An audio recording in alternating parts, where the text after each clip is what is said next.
உங்களுக்கு கேள்விகள் இருந்தால் கேட்கலாம். ரைட், அனைவருக்கும் வணக்கம். நண்பர்களாக சந்திக்கிறதுல முடிந்த மகிழ்ச்சி. மறுபடியும் 2வது முறை சந்திக்கிறோன்னு நினைக்கிறேன் இல்லையா? பலரை வந்தாரு.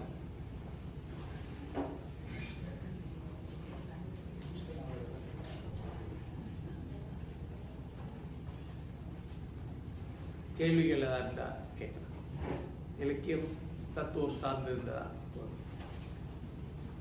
சமகால அரசியல், சினிமா அரண்டே தவிர்த்து சாப்பாடு அது தேவை. நமக்கு அது ஒன்று தெரியாது.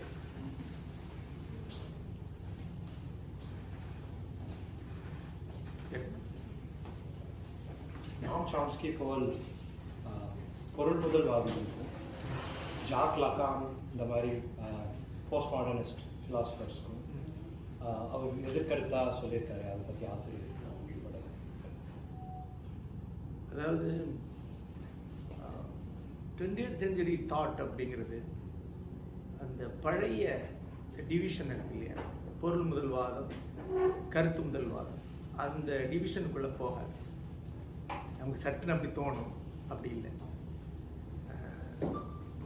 பொருள் முதல்வாதம், கருத்து முதல்வாதங்கிறது 18th century concept. 19th century, 20th century பாதி வரைக்கும் அதுக்கு ஒரு செல்வாக்கு இருந்தது. இன்றைக்கு உள்ள எந்த தாட்டையும் அந்த சிம்பிள் லேபிள் போடக்கூடாது. ரெண்டாவது, இன்றைக்குள்ள தாட் வேற வேற கேட்டகரிக்குள்ள போகும். இன்றைக்கு ஃபிலாசபியை பொறுத்தளவில் பியூர் ஃபிலாசபின்னு ஒன்று கிடையாது. இன்றைக்கு இப்போ பார்த்தீங்கன்னா ஆர்வி மாதிரி என்னுடைய தலைமுறை சேர்ந்தவங்களுக்கு தெரியும். 1970கள் வரைக்கும் உலகம் முழுக்க தெரிந்த ஃபிலாசபராக பெர்னார்ட் ரசல் இருந்தார். த ஃபிலாசபர்னா அவர் தான். அப்படி ஏஎன் வைட்கட் இருந்தார் அதே பீரியடில். அது ஒரு 3-4 பேர் இருந்தாங்க. விட்ஜென்ஜி அறிஞர் குழாக்குள்ள தெரிஞ்சவராக இருந்தார். இன்றைக்கு த ஃபிலாசபர் அப்படின்னு யாரும் கிடையாது. இந்த உலகம் முழுக்க தெரிந்த த ஃபிலாசபர்னு யாரும் கிடையாது. இன்றைக்கு ஃபிலாசபர்ஸ் 2 வருது. ஆனால் ஃபிலாசபி இல்லைன்னா இருக்குது. ஃபிலாசபி வெவ்வேறு துறைகளோடு சம்மந்தப்பட்டிருக்கு. இது எப்படின்னா,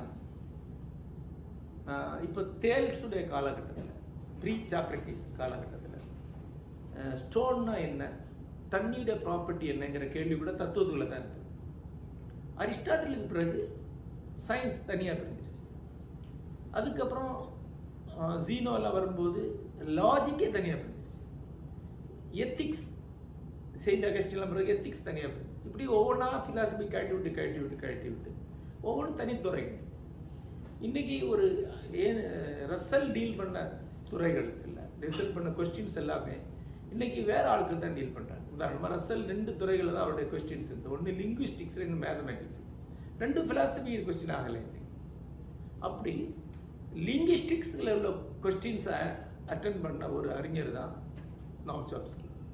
அவருடைய இடம் நியூரோ லிங்குவிஸ்டிக்ஸ் சொல்லுவாங்க. பிரெயின் ஃபேக்கல்ட்டிக்கும் லாங்குவேஜுக்குமான தொடர்பை பற்றி ஆராய்ச்சி பண்ணணும். இதுக்கு அப்பால் அவருடைய வயசான காலத்தில் அமெரிக்காவுடைய ஒரு பப்ளிக் இன்டலெக்சுவலாக அவர் உருமாறினார். அந்த பப்ளிக் இன்டலெக்சுவலுடைய ஃபேஸுங்கிறது மோர் லெப்டிஸ்ட், இடதுசாரி, ஒரு அனார்கிஸ்ட் கேரக்டர் கொண்ட ஒன்றா இருக்குது. இதுதான் நாம் சாம்ஸ்கி யாருன்னு கேட்டால், ஒரு neuro linguistics and a public intellectual who is anarchist and a comma போட்டு வேணா மார்க்சிஸ்ட் அடித்தது. ஆனால் அவர் மார்க்சிஸ்ட் தனக்கு நம்பிக்கை இல்லைன்னு சொல்கிறாரு. ஏன்னா அமெரிக்காவில் அப்படி சொல்லாமல் சர்வே ஆக முடியாது. இதுதான் அவருடைய. அதே மாதிரி லிங்குவிஸ்டிக்ஸில் இன்னொரு கிளை மேக்ரோ லிங்குவிஸ்டிக்ஸ் சொல்லுவாங்க. அதாவது எப்படி மொழி கம்யூனிகேட் பண்ணுதுங்கிறத, எப்படியெல்லாம் மொழி இருக்கணும்னு பேசுறது மைக்ரோ லிங்குவிஸ்டிக்ஸ்னா, மொழி எப்படி கம்யூனிகேட் பண்ணுதுன்னு பேசுறது இல்லை மேக்ரோ லிங்குவிஸ்டிக்ஸ். இப்போ பசுவை சிங்கம் கொன்றது அப்படின்னு எழுதணும், அந்த கிராமரை பற்றி பேசுறது மைக்ரோ லிங்குவிஸ்டிக்ஸ். பசுங்கிற வார்த்தை இந்த இடத்துல என்ன அர்த்தம் கொடுக்குது, சிங்கங்கிற வார்த்தை இங்கே என்ன அர்த்தம் கொடுக்குது. இப்போ அதில் பசுவை சிங்கம் கொன்றது. ஆனால் முந்தின சென்டென்ஸ் இப்படி இருக்கணும். பாகிஸ்தான் இந்தியா கிரிக்கெட் போட்டியில் இந்தியா வென்றது, புஷ்டா பசுவை சிங்கம் கொண்டது. அப்போ இது பசி எது, சிங்கம் எது, அர்த்தம் மாறுதில்லை. இந்த அர்த்த உருவாக்கத்தை பற்றி பேசியவர் தான் தெரியுதா. ஸோ அவர் அதே கொஸ்டினை வேறு இடத்துல பேசுவார். ஸோ அவங்களெல்லாம் ஃபிலாசபர்ஸ் இன் லிங்குவிஸ்டிக்ஸ், நியூரோ சயின்ஸ், இப்படி வேறு வேறு துறைகளில் உள்ள ஆட்களை சொல்லுவோம். இவங்களுக்குள்ள உண்மையில் இப்போ தெரிதாவுக்கும் இவருக்கும் நாம் சாப்ஸுக்கு இடையில கம்யூனிகேஷன் கிடையாது, அது டிஸ்கோர்ஸே கிடையாது, அவங்களுக்குள்ள விவாதமே கிடையாது. அவர் ஃபங்க்ஷன் பண்ணக்கூடிய ஏரியாவில் தெரிதாவுக்கும் அவருக்கு முன்னால் இந்த பாத் போன்றவர்களுக்கும் விவாதம் நடக்குது. தெரிதாவுக்கும் சாம்ஸ்கி விவாதம் கிடையாது. சாம்ஸ்கி யார் கூட விவாதிக்கிறார் அப்படின்னா, நியூரோ லிங்குவிஸ்டிக்ஸ் இருக்கும்போது பிஹேவியரல் லிங்குவிஸ்டிக்ஸ் ஒன்று இருக்கு. மொழி என்பது நம்ம எல்லாரும் சேர்ந்து ஒத்துக்கிட்ட ஒரு பொது பழக்கம் தான். பசுன்னு நான் எதை சொன்னாலும் அதை நீங்களும் ஒத்துக்கணும், அப்போ தான் நம்ம பேச முடியும். நான் பசுன்னு சொல்கிறது நீங்கள் குருவின்னு சொல்லுவீங்கன்னா நமக்குள்ள கம்யூனிகேஷன் கிடையாது. அதாவது பிஹேவியரல் லிங்குவிஸ்டிக். அதை பியாஜெட்னு ஒருத்தர் தான் அதனுடைய முகம். அவங்களுக்குள்ள தான் பியாஜெட் சாம்ஸ்கி விவாதம் தான் முக்கியமாக. அது வேற. இதில் லக்கான் எங்கே வராருன்னா, அவர் சைக்கியாட்ரிஸ்ட் அண்ட் சைக்காலஜிஸ்ட். அவருக்கும் இவருக்கும் கம்யூனிகேஷன் கிடையாது, அது வேற. அவர்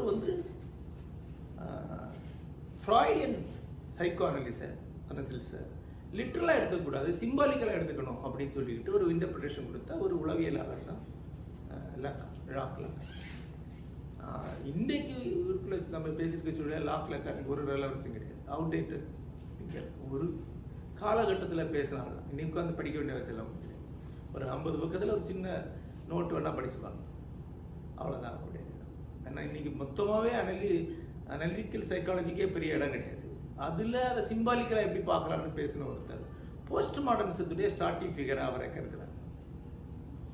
எது நீ கேட்ட கேள்வியை நீ இன்னும் அடுத்ததை கொண்டு போனால், மீனிங்னு ஒன்று கிடையாது, இட் இஸ் ஆல்வேஸ் ஷிஃப்டிங். சிம்பிள்ஸ்க்கு பர்மனண்ட் அர்த்தம் கிடையாது, it is always psychologically shifting. ஆகவே எத்திக்ஸ்னு ஒன்று கிடையாது, ரைட் ட்ரூத்னு ஒன்று கிடையாது, மொராலிட்டின்னு ஒன்று கிடையாது, மீனிங்னு ஒன்று என்று பேசினவங்க தான் லக்கான், தெரிதா. அதுக்கு நேர்மாறாக சாம்ஸ்கி அப்படி இல்லை, எத்திக்ஸ்னு ஒன்று எப்போவுமே ஸ்ட்ராங்காக தான் இருக்கும். எத்திக்ஸை விட்டுட்டு ஒரு தாட்டே இருக்காதுன்னு சொல்லக்கூடியவராக இருக்கிறார். ஸோ அமெரிக்காவுடைய மனசாட்சி என்று சாம்ஸ்கி கருதப்படுறார். எனக்கு அவ்வளோ பெரிய ரெஸ்பெக்ட் கிடையாது, ஆனால் என்னோட பையனுக்கெல்லாம் அவர் மேலே பெரிய ரெஸ்பெக்ட். இங்கே பல பேருக்கு சாம்ஸ்கி மேலே பெரிய ரெஸ்பெக்ட் இருக்குன்னு நினைக்கிறேன், இல்லையா? நான் படித்தது படித்தேன். எனக்கு ஒரு கேள்வி. நீங்கள் எமர்சனுடைய நேச்சர் அப்படிங்கிற கட்டுரையை இயற்கை அறிதல் அப்படிங்கிறத எடுத்துருக்கீங்க. நீங்கள் எப்பயுமே எமர்சனையும் முன் வச்சுட்டே இருக்கீங்க. எமர்சன் ஏன் அமெரிக்காவுக்கு முக்கியமான சிந்தனையாளர்? ஏன்னா America iron land is the land of America is land of iron land அப்படின்ற ஒரு கான்செப்டும் இருக்குது. ஸோ நீங்கள் எமர்சன் எப்பயுமே முக்கியமான ஒரு சிந்தனையாளர் அப்படின்றது முன் வச்சுட்டே இருக்கீங்க. அவர் ஏன் முக்கியமானவர்? ஒரு நாட்டுடைய ஐடியல்ஸ் என்ன, ஒரு நாட்டுடைய பிராக்மேட்டிக் தாட் என்ன, ரெண்டு கேள்வி இருக்கு. சில திங்கர்ஸ் அல்ல சில ரைட்டர்ஸ் ஒரு நாடு இல்லை ஒரு கம்யூனிட்டியுடைய அல்ல ஒரு சொசைட்டியுடைய ப்ராக்டிக்கலாக அது என்ன பண்ணுது, ப்ராக்டிக்கலாக அது என்ன பண்ணலை, அதை தான் பார்ப்போம். ஆனால் என்னோட மைண்ட் செட்டில் அதோட ஐடியல்ஸ் என்னங்கிறது தான். அப்படி பார்த்தா அது அமெரிக்கன் ஐடியல் அப்படிங்கிறது எமர்சன், அமெரிக்கன் ஐடியலிசம்ங்கிறது எமர்சன் கிரியேட் பண்ணார். எமர்சன் இங்கே எமர்சனுடைய காலம் தொடங்கும்போது அப்போ தான் அமெரிக்கன் ஐடென்டிட்டி கிரியேட் ஆகிடுது, இந்த அமெரிக்க லட்சியவாதம் உருவாகி வருது. அதை உருவாக்குனதில் பெரும்பகுதி எமர்சனுடைய ஐடியாலஜி அல்லது ஐடியலிசத்துடைய ஒரு எக்ஸ்டென்ஷன் இங்கே இருக்கிறதுனால தான் இப்போ நாமெல்லாம் இங்கே உட்காந்துருக்கோம். நாமெல்லாம் இந்த லேண்டுக்கு ஏதோ நாமளும் உரிமை கோருறோம்னா அது அமெரிக்கன் ஐடியலிசத்தில் நம்பி தான். நம்ம இப்போ ஒரு எலெக்ஷன் வந்தால் கூட ஹூ இஸ் ஐடியலிஸ்ட் அப்படின்னு தான் பார்க்குற வழியாக ஹூ இஸ் ப்ராக்மேட்டிஸ்ட்னு பார்க்குறது இல்லையா? இவனுக்கு என்ன லட்சியம் இருக்குது, ஒரு ப்ராடர் ஹியூமனிசம் இருக்கான்னு தான் பார்க்கணும். ஏன்னா அதை நம்பி தான் நாம் இங்கே இருக்கோம் இல்லையா? அப்போ அதை உருவாக்குனவர் ரெண்டு அளவில் எமர்சன் ரொம்ப முக்கியமான. அப்புறம் எமர்சனுக்கு பல ரூட்ஸ் இருக்குது. பர்மனன்ட் தாட்டுக்கு பல ரூட்ஸ் இருக்குது. மேஜர் ரூட்டுங்கிறது பிரிட்டிஷ் ரொமான்டிசிசம், அதாவது ஷெல்லி, இன்னொரு பக்கம் வேர்ட்ஸ்வொர்த். ஷெல்லிகிட்ட இருந்து ஹியூமனிசத்தையும், வேர்ட்ஸ்வொர்த்திட்ட இருந்து நேச்சுரலிசத்தையும் அவர் எடுத்துக்கிறார். ஷெல்லிகிட்ட இருந்து உலக தழுவின ஹியூமனிசத்தை ஒன்று எடுக்கிறார். அப்புறம்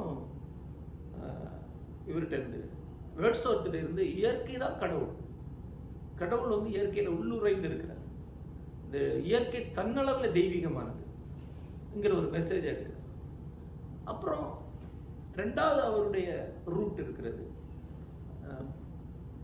புரொட்டஸ்டன்ட் கிறிஸ்டியன்ஸ், குறிப்பாக ஹுஸ் மாதிரியான ஆட்கள்.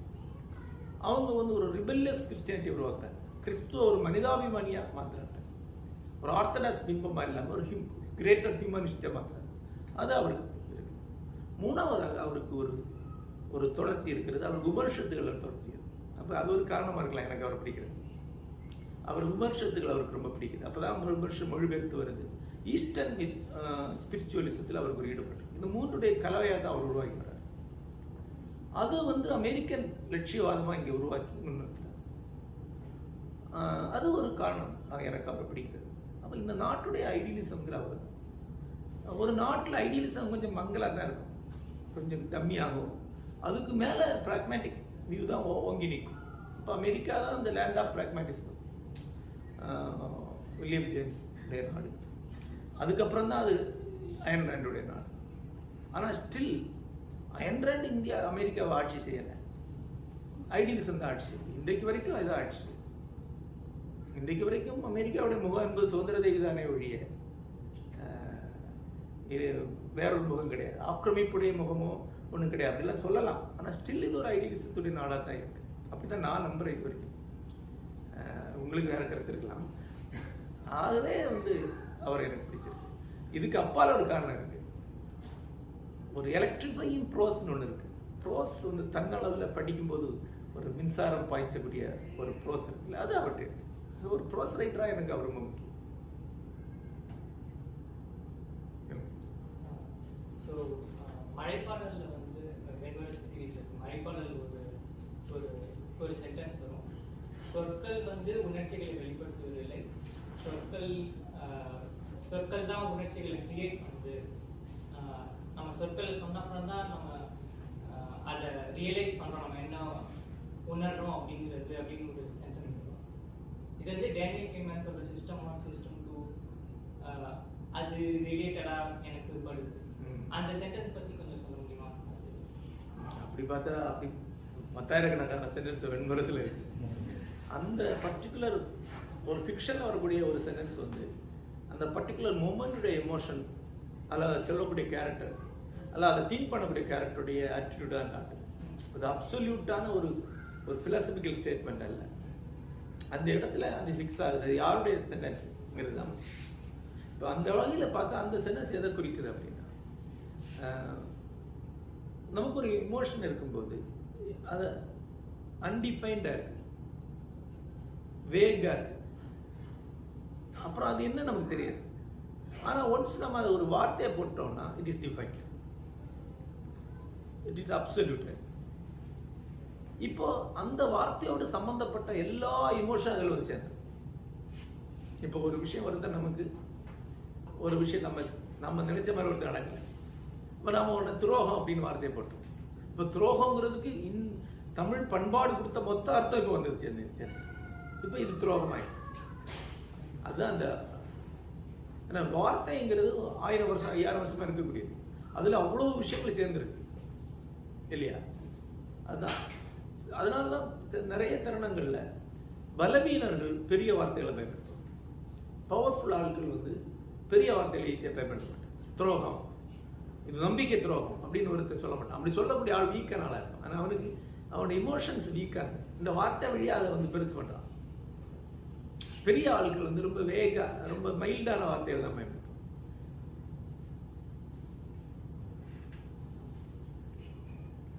தத்துவத்தை பற்றி சொல்லிட்டு இருந்தீங்க. தத்துவத்துடைய கேள்விகள்லாம் காலம் போக்குவரத்து அவ்வளோ அர்த்தம் இல்லாமல் போகுது அப்படின்னு ஒரு எண்ணம். மார்க்ஸ் சொன்னதுக்கு 200 வருஷம் கழிச்சு பெரிய அர்த்தத்தில் இப்போ இருக்கிறது எனக்கு தெரியல. மார்க்ஸோட பிளேட்டோஸோட அரிஸ்டாட்டில் ஆரம்பிச்சிங்கன்னா இதுக்கு ஒரு ரெலவன்ஸ் ஒன்று இருக்குன்னு நினைக்கிறீங்களா? இல்லை காலம் போக போக ரெலவன்ஸ் குறைஞ்சிட்டே தான் போகும்னு நினைக்கிறீங்க ப்ராசஸ்?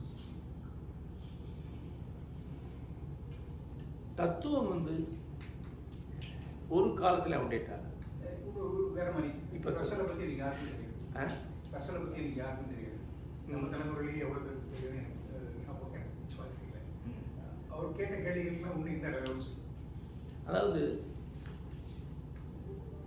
தத்துவத்துடைய கேள்விகளும் கண்டடைதல்களும் அவுடேட் ஆகும். இன்னும் சொல்ல போனால் எது அவுடேட் ஆகாதோ அதுதான் தத்துவம். ரைட். ஆனால் தத்துவ ஞானிகள் பின்னடைவு சந்திப்பாங்க அல்லது மறக்கப்படும். இன்னும் சொல்ல போனால் வாழுங்காலத்தில் ஒரு ஃபிலாசபர் வந்து ரொம்ப புதுசாக இருக்கும். இப்போ ஹெகலுடைய கலெக்டட் ஒர்க்ஸ் வந்து ஏறத்தாழ 30,000 பேஜஸ் இருக்கும், கலெக்டட் பேஜ். இப்போ என்கிட்ட நித்திய சேதனியர் சொன்னார், நீ ஹெகல் கம்ப்ளீட் ஒர்க்ஸ் குருகுலத்தில் இருந்தது, அது ஃபஸ்ட்டு வாலி எடுத்துகிட்டு வந்து உட்காந்து படிக்க ஆரம்பிச்சேன். அப்போ அந்த பக்கம் அவர் நித்யா கிளம்பி போனார், பார்த்துட்டு போனார். அப்புறம் சாயங்காலம் வந்து நீ என்ன ஹெகலில் பிஹெச்டி பண்ண போறியா அப்படின்னு. இல்லையா அப்படின்னு. தென் யார் அதை படிக்கிற நீ? அது ரெஃபரன்ஸுக்கு தான் இருக்குது. ஹெகலுடைய 35,000 பேஜஸ் நீ படிக்கிறதா உனக்கு 25 வருஷம், அர்த்தமே கிடையாது. அப்போ என்ன ஆகும்? Hegel the essential Hegel reader அப்படின்னு ஒரு புக்கு அவரே கொடுத்தார். எசென்ஷியல் ஹெகல் ரீடர் வந்து 170 பேஜ் தான், அவ்வளோதான், நீ படி அப்படின்னா. தரிதாவுக்கு வந்து பெக்கி காம்ப்னு ஒரு அம்மா எழுதுன த எசென்ஷியல் டெரிதா ரீடர் அப்படின்னு 200 பேஜ் புக் கொடுத்தாரு. இதான் நீ படிக்கணும். நீ வந்து ஆன் கிராமட்டாலஜின்னு சொல்லக்கூடிய 1000 பக்க புத்தகத்தை உட்காந்து படிக்க முடியாது. படித்தேன்னு சொல்கிறது சும்மா சொல்லிக்கலாம், புரட்டி பார்த்தேன்னு சொல்லிக்கலாம், ஆனால் அது படிக்க முடியாது. அது அந்த எக்ஸ்பர்ட் தான் படிக்க முடியும். அப்போ ஃபிலாசபர் என்ன ஆகிறாங்கன்னா ஷ்ரிங்காய் ஒரு இடத்துல ஒரு சில சமயம் ஒரு ஃபிலாசபர் ஒரு மேற்கோளாக மாறிடும். ஒரு ஃபிலாசபர் வந்து ஒரு சின்ன ஒரு கேப்சூலாக மாறிடும், ஆனால் அங்கே தான் இருப்போம். அப்புறம் ஃபிலாசபி எங்கே அவுடேட் ஆகும்னா, பாப்புலர் லெவலில் எப்போவுமே ஃபிலாசபிக்கு ரோல் கிடையாது. ஜெனரலாக மக்கள்கிட்ட ஃபிலாசபிக்கு ரோல் கிடையாது. அந்த ஃபிலாசபியுடைய ஒரு டைஜஸ்டட் வடிவம் இருக்குல்ல, அதுக்கு தான் ரோல் இல்லை. இன்னும் சொல்ல போனால் ஓனாய் வந்து வாமிட் பண்ணி குட்டி கொடுக்கும்ல, அது மாதிரி கிரியேட்டிவ் ரைட்டர்ஸ், ஜேர்னலிஸ்ட், தியரட்டிஷியன்ஸ், பாலிட்டிஷியன்ஸ் வந்து எக்ஸ்க்ளூசியேட் பண்ணி கொடுக்கக்கூடியது தான் பாப்புலர் ஜனங்களுக்கான ஃபிலாசபி. டேரக்ட் ஃபிலாசபி வராது, கொண்டு போய் சேர்க்க முடியும். பட் அவனுக்கு ஃபிலாசபி இப்போ இந்த நூற்றாண்டில் வேர்ல்டில் எழுதக்கூடிய எல்லா கிரியேட்டிவ் ரைட்டர்ஸ்டையுமே கொஞ்சமாவது ரசலுடைய இன்ஃப்ளூயன்ஸ் உண்டு. அவனை தான் நீங்கள் படிக்கிறீங்க, சரி ரைட். அவன் ரைட்டர் நீங்கள் படிக்கலைன்னா அவனை படித்த ஜேர்னலிஸ்ட் எழுதக்கூடியதை படிக்கிறீங்க. இப்போது இஸ்ரேல் இஷ்யூவில் இந்தியா அமெரிக்கா என்ன நிலப்பாடு எடுக்கணும் ஒரு ஹியூமனிஸ்டிக் ஆர்டிகல் ஒன்று டைம்ஸ் ஆஃப் சாரி இந்த நியூயார்க் டைம்ஸில் வருது, நீங்கள் படிக்கிறீங்க. அந்த ஜேர்னலிஸ்ட் ஒரு ஃபிக்ஷன் படிச்சிருக்கும். அந்த ஃபிக்ஷன் ரைட்டர் ரசலை படிச்சிருக்கும். அப்போ ரசல் இவனை இன்ஃப்ளூயன்ஸ் பண்ணுறாரு. இப்போ ரசல் உங்களை இன்ஃப்ளூயன்ஸ் பண்ணுறாரு ரொம்ப டைல்யூட்டட் மாதிரி தெரியுது. டைல்யூட்டட் இல்லை, எசென்ஷியல் த்ரெட். அவ்வளோதான் உங்களுக்கு தேவை, உங்களுக்கு அவ்வளோதான் தேவை. இந்த ரியல் ப்ராப்ளத்தை ஒவ்வொரு காமன் மேனும் ஃபேஸ் பண்ண முடியாது. அந்த ப்ராப்ளம் இல்லைன்னு அர்த்தம் கிடையாது. இப்போது ஒரு காலகட்டத்தில் ஒரு இஷ்யூஸ் கிளம்பி வருது. அந்த இஷ்யூஸை ஃபேஸ் பண்ணுறதுக்கான தாட் பேசிஸை வந்து திங்கர்ஸ் அல்லது ஃபிலாசபர்ஸ் தான் வருவாங்க. அந்த ஃபிலாசபர்ஸுடைய உதாரணமாக வேர்ல்டு வைடு இன்னைக்கு வந்து நேஷனலிசம் பற்றின ஒரு சந்தேகம். நேஷனலிசம்ங்கிறது ஒரு பாசிட்டிவ் ஐடியா கிடையாது. திங்கிங் பர்சன் எல்லாருக்குமே நேஷனலிசம் மேலே ஒரு டவுட் இருக்கும், நேஷனலிசம் மேலே. ஆனால் ரசலுடைய காலத்தில் அப்படி கிடையாது. வேர்ல்டு வைடு உலகம் முழுக்க நேஷனலிசம் என்பது ஒரு உயர்ந்த ஐடியா இல்லை. நேஷனலிசம் என்பது ஒரு ஆப்ரேஷன் ஐடியாவாக மாறக்கூடும். ஸோ திங்கிங் பர்சன்ஸ் வந்து நேஷனலிஸ்ட்க்கு அப்பால் தான் யோசிக்கணுங்கிற ஐடியா வந்து ரசல்ட்டு தான் வந்து ஒரு மனிதன் ஒரு ஹியூமானிட்டியுடைய ஒட்டுமொத்தமான தாட்டை மாற்றுறான்னா அவனுக்கு ரெலவன்ஸ் இல்லைன்னு யாராவது சொல்ல முடியுமா? அவனுக்கு ரெலவன்ஸ் இல்லை, யாருக்கு ரெலவன்ஸ்? இப்படி சொல்லுங்க. ஐன்ஸ்டீனுக்கா ரசலுக்கா இன்ஃப்ளூயன்ஸ் அதிகம்? ஐன்ஸ்டீன் இன்ஃப்ளூயன்ஸ் கம்மி. வேர்ல்டு வைடு ரசலோட இன்ஃப்ளூயன்ஸ் அதிகம். வியட்நாம் வாருடைய காலகட்டத்தில் அவருடைய ரைட்டிங் இருக்குல்ல, அதுதான் வேர்ல்டு வைடு வந்து நேஷனலிசத்துக்கு எதிரான மூளை கிரியேட் பண்ணுது. இந்தியாவிலேயே 1951 நேஷனலிசத்துக்கு எதிரான மனநிலைகள் உருவாக்குறது ரசலுடைய பங்கு பெறுது. அதனால தான் ரசலுடைய ஒர்க் அவ்வளோ டிரான்ஸ்லேட் ஆகிருக்கு இந்தியா முழுக்க, திரும்ப திரும்ப திரும்ப டிரான்ஸ்லேட் ஆகிருக்கு. 2 ஐடியாஸ், சிம்பிளஸ்ட் வெர்ஷன் 2 ஐடியாஸ், அது ரசலுடைய கான்ட்ரிபியூஷன் டு ஹியூமானிட்டி. நீங்கள் இங்கே நின்று சத்தம் போடுறீங்க, அது ஜப்பானுக்கு கேட்கணும்னு நீங்கள் எவ்வளோ சத்தம் போடணும்? இப்போ ஜப்பானில் கம்மியாக தான் கேட்குங்கிறதுனால இங்கே சத்தம் போடலைன்னு அர்த்தம் கிடையாது. ஒவ்வொரு காமன் மேனுக்கும், சாதாரண கொஞ்சம் யோசிக்கிற ஒரு காமன் மேனுக்குமே கூட ரசலுடைய 2-3 ஐடியாஸ் வந்து அவனுக்கு தெரியாமல் இருக்காது. ரசல் பேர் தெரியாமல் இருக்கலாம், ஆனால் இந்த ஐடியா அவர் தான் உருவாக்கியிருக்கு. அதுக்கு முன்னாடி அவன் அப்பாட்ட அந்த ஐடியா கிடையாது. ஒன்று, நேஷனலிசம் என்பது புனிதமானது இல்லை. நேஷனலிசம் என்பது நேச்சுரலானதும் கிடையாது. நேஷனலிசம்ங்கிறது ஒரு டெம்பரரி அட்ஜஸ்ட்மெண்ட் மட்டும்தான். ஹியூமானிட்டிங்கிறது நேஷனலிசத்தோட பெருசு. நேஷனலிசம்ங்கிறது பல சமயங்களில் குளோப் அல்லது ஹியூமன்ங்கிற ஒரு ஐடியாவுக்கு எதிரான ஐடியா. அது அவருடைய கான்ட்ரிபியூஷன். அவருடைய கான்ட்ரிபியூஷன் மட்டும் இல்லை, பட் மேஜர் குரல் அவர். ரெண்டாவது முக்கியமானது, ஒருவன் தன்னுடைய இன்பங்களை, தன்னுடைய ப்ளஷரை தேடி அடைவது ஒன்றும் தவறு கிடையாது, சின் கிடையாது. இது சிம்பிளாக இருக்குது. ஆனால் இந்த யூரோப்பியன் மண்ணுக்கு அது பெரிய ஐடியா. ஏன்னா ப்ளஷர் என்பது சின்னுக்கு இணையாகத்தான் சொல்லப்பட்டிருக்கீங்க எத்தனையோ காலமாக. ஆனால் ஆமாம், உங்களுக்கு தெரியாது, நீங்கள் யோசிச்சு பாருங்க. ஹெடானிசம் எத்தனை ஆயிரம் முன்னால உருவான கருத்து. Next question sir. ஹெடானிசம் அப்படி இல்லை. நீங்கள் சொல்ல ஹெடானிசத்தை ஷிஃப்ட் பண்ணி கொண்டு வரீங்க, அது வேற ஐடியா. ஹெடானிசம் வந்து எப்போவுமே பாப்புலர் ஐடியா கிடையாது. ஹெடானிசம் டோட்டலி வேறு. நீங்கள் அந்த வார்த்தையை போடணும். அதாவது ஜெனரல் ஐடியா என்பது ஒரு இண்டிவிஜுவல் தன்னுடைய இன்பத்தை தேடி போவது என்பது சாத்தானுடைய வழி. அது அது வந்து சின். அதுதான் அவன் பாவத்திலாகும். தியாகம், புலனடக்கம், பிறருக்காக வாழ்வது வழியாகத்தான் ஒருத்தன் பண்பட முடியும். இதுதான் ஜெனரல் ஐடியா. அந்த ஐடியாவுக்கு எதிராக ப்ளஷர் என்பது தன்னளவிலே இயல்பானது, புனிதமானது, அது தவறில்லை. இன்னொருத்தனுடைய ப்ளஷர் எடுக்காத வரைக்கும் இந்த ப்ளஷர் என்பது நேச்சுரலாக. இந்த ஐடியா வந்து ரசலுடைய புத்தகம், ரசலுடைய ஐடியா, ரசல் பத்ம சொன்னது. தமிழையே இன்பத்தின் வெற்றிங்கிற பேரில் இந்த புத்தகம் மொழிபெயர்க்கப்பட்டது 1952 மொழிபெயர்க்கப்பட்டது. அன்றைக்கு அது ரொம்ப அவுட்ரேஜியஸான ஒரு கருத்தாக கருதப்பட்டது. இது ஆன்டி கிறிஸ்டியன் ஐடியாவாக கருதப்பட்டது அன்னைக்கு. அந்த புத்தகம் மறுபடியும் கூட வரல. ஏன்னா அவ்வளோ கெட்ட புத்தகம் அப்படி கருதப்பட்டது. இன்றைக்கு அந்த புத்தகத்தை படித்தாலும் நம்ம அக்செப்ட் பண்ணி ஏற்றுக்கொண்ட ஒரு விஷயத்தை அவர் சொல்கிறார். ஓகே,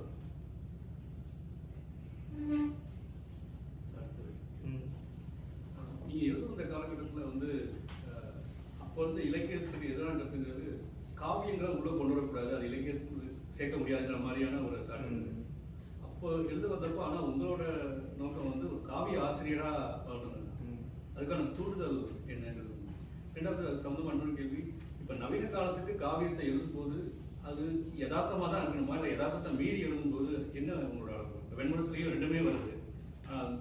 பெரும்பாலும் யதார்த்தத்தை மீறி போகும்போது ஒரு சூதர்கள் மூலமாகவோ அவங்க சொல்கிற கதைகளாகவோ தான் இது எப்படி டிசைட் பண்ணுறீங்க, எந்த அடிப்படையில்?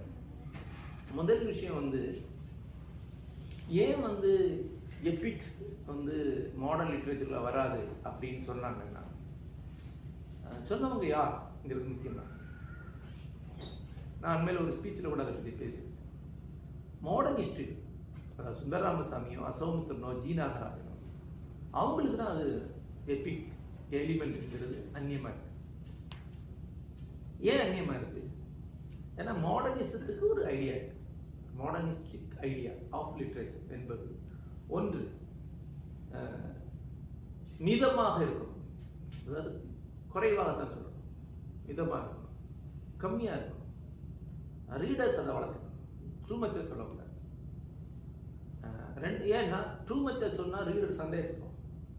ஒரு தியாகத்தையோ அன்பையோ சொன்னால் ரீடர் அதை ஒத்துக்க மாட்டான், அதை டவுட் பண்ணுவோம். ஆகவே நீங்கள் அதை கம்மியாக பண்ணணும். சுந்தரராமசாமி சொல்கிறாரு, அன்பையே ஒருத்தன் சொன்னானே நான் அவன் சந்தேகப்படுறேன். அன்பை புனுகு வந்து கால்பந்தளவு புனுக உருட்டி கொடுத்தா அது புனுகு தானே எனக்கு சந்தேகமாக இருக்கும், கம்மியாக தான் வேணும் அப்படிங்க. இந்த ஒரு டவுட். இது ஒரு மாடர்னிஸ்டிக் ஐடியா. ரெண்டாவது நெகட்டிவ் வியூ ஆன் ஹியூமன். அதாவது மனிதன் வந்து குரோதம், காமம், மோகம் மாதிரியான உணர்வுகளால் ஆனது. அடியில் இது மட்டும்தான் இருக்கு. உயர்ந்த உணர்வுகள், கம்பேஷன், பேஷன் எதுவுமே இல்லை. இங்கிறது ஒரு மாடர்னிஸ்டிக். இந்த மாடர்னிஸ்டிக் அப்போ ஐடியலிசம் சொல்லக்கூடிய எல்லாமே ஆர்டிஃபிஷியலி மோட்டிவேஷன் தான். உண்மையில் மனிதன் அப்படிப்பட்டாங்க. உண்மையில் மனிதனுக்கு கம்பேஷன் கிடையாது. இயல்பில் கம்பேஷன் கிடையாது. இயல்பில் அன்பு கிடையாது. இயல்பிலே அவன் தியாகனம் உள்ளது. இயல்பிலே அவன் பெருந்தன்மையானவன் கிடையாது. இது மாடர்னிஸ்டிக் ரைட்டிங். பெரும்பாலான மாடர்னிஸ்டிக் ரைட்டிங் பாருங்க, ஒரு மனிதனுடைய டார்க்கர் சைடை காட்டி நிற்கும்.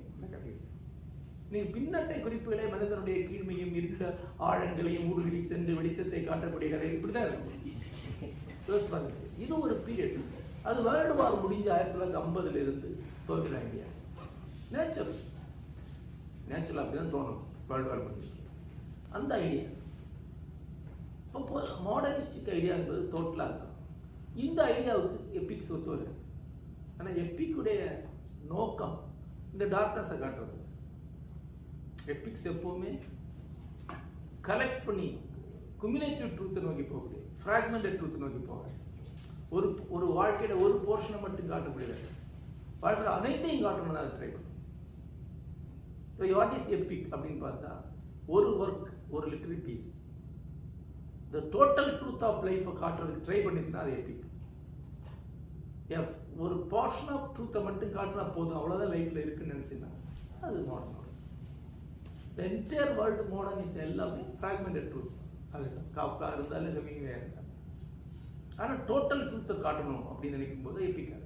அப்படி டோட்டல் ட்ரூத் ஒன்று கிடையாது அப்படின்னு சொல்லக்கூடியவங்க எப்பிக் கிடையாது. அப்போ ஒரு 50 ஆண்டுகள் மாடர்னிசம் முடிஞ்ச பிறகு அப்புறம் அடுத்த போஸ்ட் மாடர்னிசம்.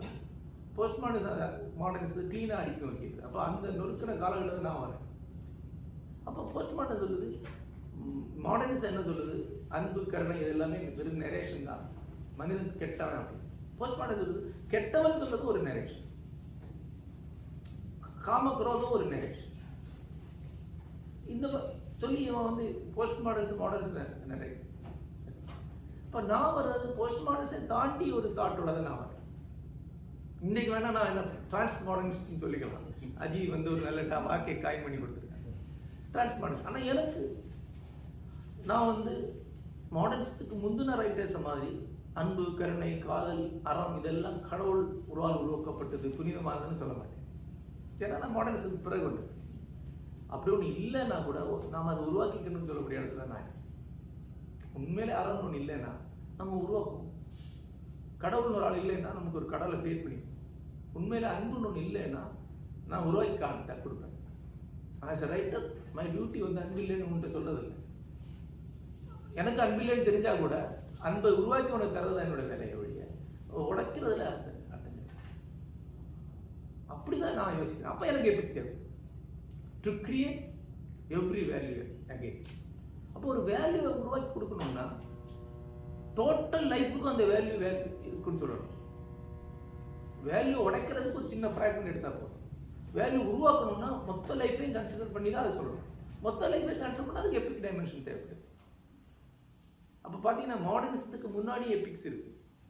அதாவது லேஸ் மிசரபிள்ஸ் வந்து எப்பிக் தான், வார் அண்ட் பீஸ் எப்பிக் தான், பிரதர்ஸ் கரமஸோ எப்பிக் தான், மேஜிக் மவுண்டன் எப்பிக் தான். எல்லாமே எப்பிக் டைமென்ஷன் உள்ளது. ரிமெம்பரிங் திங்ஸ் பாஸ்ட் எப்பிக் தான் இல்லையா? அப்புறம் போஸ்ட் மாடர்னிசத்துக்கு பிறகு மறுபடியும் எப்பிக் தான் வருது. எப்பிக் இஸ் ஆல்வேஸ் எப்பிக் வரலாறு இல்லாமல் இருந்த காலமே கிடையாது. நடுவில் ஒரு 50 ஆண்டுகள் இல்லாமல் இருக்கு. 50 ஆண்டு லிட்ரேச்சர் ஒரு காலமே கிடையாது. ஒரு கமா தான், ஒரு கமா போடுற ஒரு டைம் தான். அதுக்கப்புறம் 100 ஆண்டுகள் எப்பிக்ஸ் வந்துட்டே இருக்கு. அப்புறம் இந்த டிமாண்ட், அதாவது எப்பிக் வேணுங்கிற ஒரு தேவை இருக்குல்ல, அது ஹியூமானிட்டியோட தேவை, அது ஜெயமோனோட தேவை. ஏன்னா எனக்கு மட்டும்தான் உள்ள வேர்ல்டு வைடு எல்லா முக்கியமான ரைட்டர்ஸுக்கும் ஒரு எப்பிக் கிரியேட் பண்ண முடியாது எடுக்கலாம் திருப்பி ரைட். அப்புறம் அந்த தேவை கிரியேட்டிவ் ரைட்டருக்கு வந்தால் மட்டும் இல்லை, கமர்ஷியல் ரைட்டர்லேயும் கமர்ஷியல்லையும் அது தேவை வரும். நீங்கள் பார்த்தீங்கன்னா தெரியும், எந்த ஒரு விஷயமுமே லிட்ரேச்சரில் மட்டுமே வராது. லிட்ரேச்சரில் கூடிய அதே ட்ரெண்டு என்டர்டெயின்மெண்ட்லேயும் வரும். உதாரணமாக என்டர்டெயின்மெண்ட் இருக்கு இல்லையா, அந்த என்டர்டெயின்மெண்ட் ரைட்டிங்லேயும் டோட்டலாக 2000க்கு பிறகு, அல்ல 95-96க்கு பிறகு எபிக்ஸ் தான் வராது. மறுபடியும் நீ பொழுதுபோக்கு ரைட்டிங் படித்தாலே எல்லாமே மைக்ரோ எபிக்ஸ் அல்லது எபிக்ஸ் தான், அல்லது மாக் எபிக்ஸ்ன்னு சொல்லுவாங்க. இப்போ ஹாரி பாட்டரையோ அல்லது லார்ட் ஆஃப் ரிங்ஸையோ மாக் எபிக்ஸ்ன்னு சொல்லுவாங்க. அந்த எபிக் தான், அது எபிக் தான், எபிக் மாதிரியான ரைட்டிங் தான், அதுதான் உங்களுக்கு வருது. அப்புறம் கிரியேட்டிவ் ரைட்டிங்கில் அதான் சினிமாவிலே எபிக் தான் வருது. இப்போ வந்து இது பிளானட் ஆஃப் தி ஏப்ஸ் இருக்குல்ல, அது ஒரு கைண்ட் ஆஃப் எபிக் தானே இல்லையா? அதுதான் இருக்கு. ஏன்னா அது ஹியூமன் தேவை. அது நடுவில் கொஞ்சம் காலம் தான் அது இல்லாமல் இருக்கு. ஸோ நான் அடுத்த காலகட்டத்தை சேர்ந்தேன். நான் சுந்தரராம சாமியோட காலத்தில், அவருக்கு அடுத்த காலம். அதான்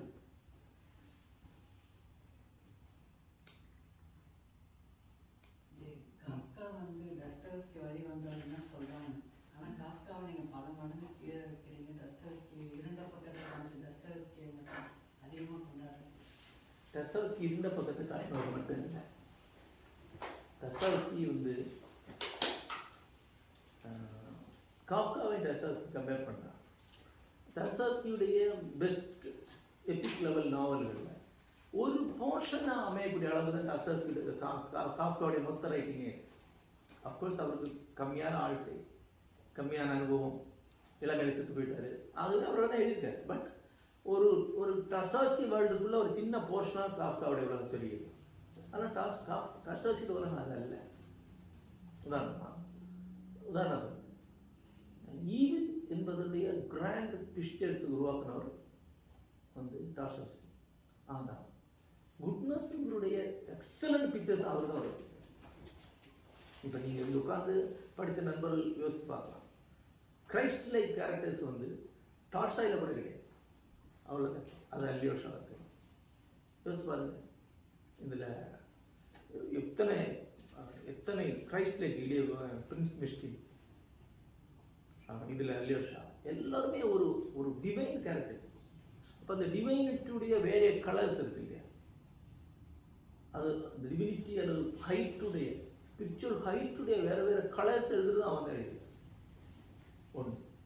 இன்னொன்று இன்னோசன்ஸுடைய வேரியேஷன்ஸ் இருக்குல்ல. இப்போது நெல்லி இன்சல்டட் ரிலேட்டட், அப்புறம் சோனியா இந்த கிரைம் அண்ட் நேஷனல், ஒவ்வொரு கரெக்டும் இன்னோசன்ஸுடைய கலர் வேரியேஷன், ஒயிட்டுடைய கலர் வேரியேஷன் சொல்கிற மாதிரி அவ்வளோ வேரியேஷன் கிரியேட் பண்ணுறோம். அவ்வளோ கிரேட்னஸ் கிரியேட் பண்ண ஒரு ஆளை காஃப்காட கம்பேர் பண்ணுறோம். காஃப்காட அந்த லைட்டை இல்லையே. எப்பிக் ரைட்டர் இருக்காங்க இல்லையா, அவன் வந்து நெகட்டிவிட்டி சொல்லாதவங்க. தமிழ்லேயே மிக அதிகமாக வயலன்ஸ் செய்யும், தமிழ்லேயே மிக அதிகமாக செக்ஸ் எழுதுகிற ரைட்டர் தான். கம்பன் அளவுக்கு வயலன்ஸ் எழுதுன ஒரு எப்பிக் ஒரு ரைட்டர் தமிழில் கிடையாது. கம்பராமாயணத்துடைய மொத்தத்தில் யுத்தகாண்டம் தான் அதிகம், தெரியும் இல்லையா? மொத்த யுத்தகாண்டமும் எஞ்சின கம்பராமாயணத்தை விட அதிகம். ஏன்? ஈவில். அதுதான் எப்பிக் ரைட்டருடைய இன்ஸ்பிரேஷனே ஈவில். ஆனால் ஈவில் நிற்க மாட்டான். ஈவிலிருந்து அவன் மேலே போகக்கூடிய ஒரு லைட், அதுதான் அவனுக்கு எப்பிக்கு கொண்டு போகுது. அந்த லைட் வந்து டாஸ்டாவ்ஸ்கியில் உண்டு. அதுதான் அவன் பெரிய மாஸ்டராக. அந்த மாஸ்டர் வரிசையில் காஃப்கா வைக்க முடியாதுன்னு தான் நான் சொல்கிறேன். குட் ரைட்டர் ஓகே, சிலருக்கு பிடிக்கலாம், பிடிச்சவங்களுக்கு அவங்ககிட்ட எனக்கு சண்டை கிடையாது. ஆனால் நான் ஒரு லிஸ்ட் வச்சுருக்கேன், அந்த லிஸ்ட்டில் சேர்க்க மாட்டேன்னு சொல்லிட்டேன். என் பக்கத்துலேயே உட்காந்து வைக்க மாட்டேன். என்னோட ரொம்ப சின்ன ரைட்டர்.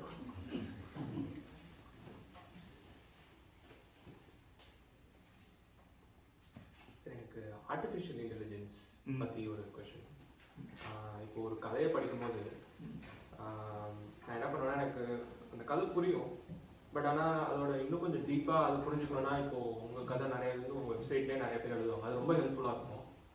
பட் அந்த மாதிரி எல்லா கதைக்கும் ஆன்லைனில் கிடைக்கல அப்படின்னா, இப்போது ChatGPT இல்லை AI இருக்கும்போது, இப்போ அந்த என்டையர் கதையை போடலனாலும் இப்போ ஏதாச்சும் ஒரு பேசேஜ் புரியலன்னா அந்த பேசேஜை அதில் காப்பி பேஸ்ட் பண்ணால் அதை அனலைஸ் பண்ணி சொல்லுது. அதில் வர இன்சைட் வந்து எனக்கு வந்து சம்டைம்ஸ் இன்னும் இவ்வளோ டீப்பாக இருக்குன்னு சர்ப்ரைசிங்காகவே இருக்குது. சில ஆன்சர்ஸ்லாம் எப்படி இதால் இவ்வளோ, அதுக்கு சப்ஜெக்டிவ் எக்ஸ்பீரியன்ஸ் கிடையாது, அது ஒரு மாதிரி அப்ஜெக்டிவாக அனலைஸ் பண்ணுதுன்னு வச்சுக்கிட்டா கூட ஒரு ஹியூமன் ஈக்குவலண்ட்டாக பண்ணுற மாதிரி எனக்கு தோணுது. அதை பற்றி நீங்கள் என்ன நினைக்கிறீங்க? அது அது எப்படி புரிஞ்சுக்கிறதுன்னு தெரியல. இன்னொன்று வந்து இப்போ நான் அந்த மாதிரி நான் ரீட் பண்ணி புரிஞ்சுக்கிறேன் அப்படின்னா நான் ஏதாச்சும் லூஸ் பண்ணுறேன்னா, டிரெக்டாக ஒரு டெக்ஸ்ட்டில் புரியாமல் இப்போ நான் ஏஐ வச்சு அசிஸ்ட் பண்ணி ஒரு டெக்ஸ்ட்டை புரிஞ்சுக்கிறேன் அப்படின்னா நான் என்ன லூஸ் பண்ணுறேன் இல்லை ஏதாச்சும் லூஸ் பண்ணுறேன்னா அப்படிங்கிறது இன்னொன்று. இது போன வருஷம் வந்து மூன் முகாமிலையும் திரும்ப பேசுனது ஏஐ பற்றி தான். இந்த அமெரிக்கா ஏஐ சம்மந்தமான ஒரு ஆங்ஸைட்டியில் இருக்குன்னு நினைக்கிறேன், அல்லது நீங்கள் இருக்கிறீங்க. இப்போது சிம்பிளான ஒரு ஆன்சர் அது கமலஹாசனுடைய ஆன்சர். அவர் மாதிரி ஒருத்தர் அது மாதிரி சொல்லுவார். அப்போது முதல்ல எல்லா டெக்னாலஜிக்கும் பாஞ்சு போகிறது அவர் தான். ஆனால் எப்போவுமே டெக்னாலஜி மேலே அவநம்பிக்கை கொண்ட ஆர்டிஸ்ட்டும் அவர் தான். இப்போ நம்ம பேசுறதுக்கு இப்போ வந்து ஒரு மாதம் முன்னாடி இங்கே ஏஐ சம்மந்தமான ஃபிலிம் டெக்னாலஜி படிக்கிறதுக்கு ஒரு மாதம் இங்கே தங்கியிருந்து படிச்சுட்டு பண்ணார். கோர்ஸ்லாம் கம்ப்ளீட் பண்ணார். அவர் சொல்கிறாரு, ஏஐ வந்து கிரியேட் பண்ணுங்க, புதுசாக கிரியேட் பண்ணு. ஆனால் அது ஏஐன்னு கண்டுபிடிக்கிறதுக்கு ஏஐயால் முடியுமா? முடியும் தானே. அப்போ ஏஐ சொல்லிடும்ல அது ஏஐன்னு. அப்போ அதை யாரும் மதிப்பாங்களா? யோசிச்சு பாருங்க. இப்போ உங்களுக்கு நான் வந்து ஒரு லெட்டர் போடுறேன், இமோஷ்னலாக ட்ரமேட்டிக்காக பர்சனலாக லெட்டர் ஏஐட்ட கேட்குறேன், அதை எனக்கு அனுப்புறேன், அதை நான் உங்களுக்கு அனுப்புகிறேன். உங்கள் கம்ப்யூட்டரில் ஒரு சாஃப்ட்வேர் இருக்குது, அது ஏஐ ப்ரொடியூஸ்ட் லெட்டர்னு அதை காட்டிடும். அப்போ நீங்கள் படிக்கவே மாட்டீங்க இல்லையா? அப்போது இதுதான் எப்போ வேணும். இப்போது அனிமேஷன் டெக்னாலஜி வருது.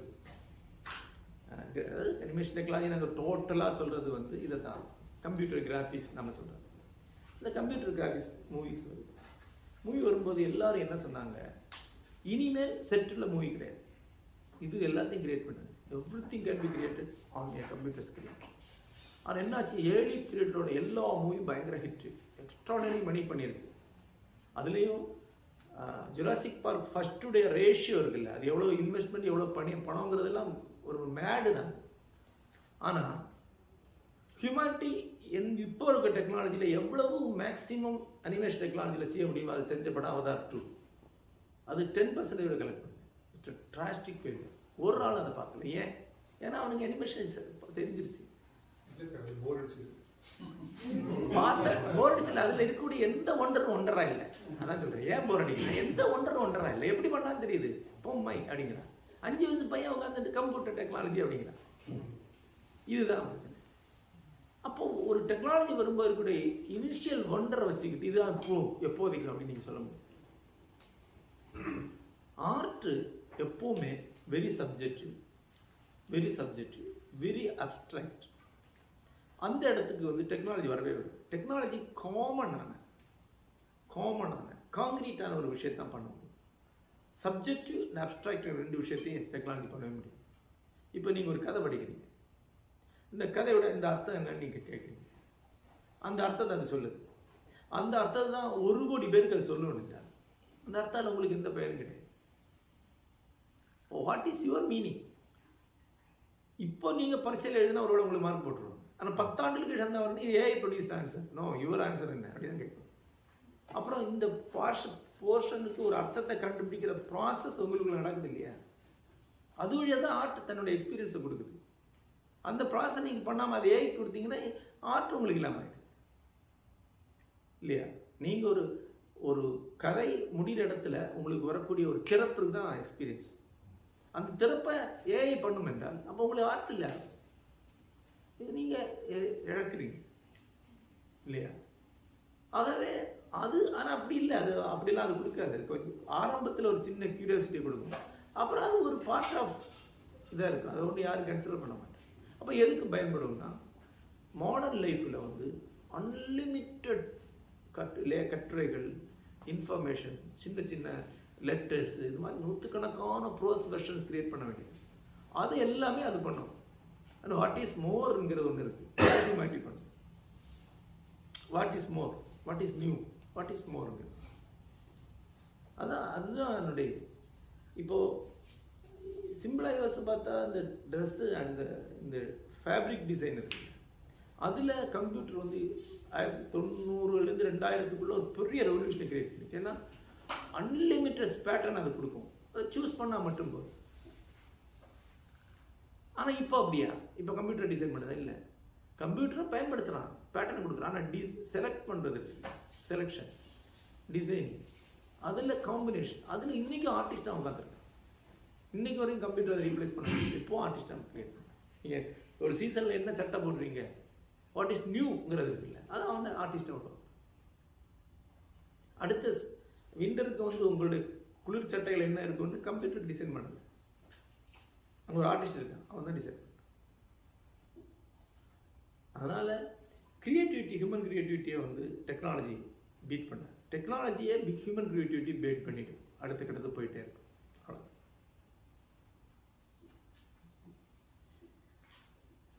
நீங்கள் வந்து அந்த தூரன் விழாவில் தமிழ் லிட்ரரி ஃபெஸ்டிவல் அப்படின்னு நம்ம பண்ணணும் அப்படின்னு அனௌன்ஸ் பண்ணீங்க இல்லையா?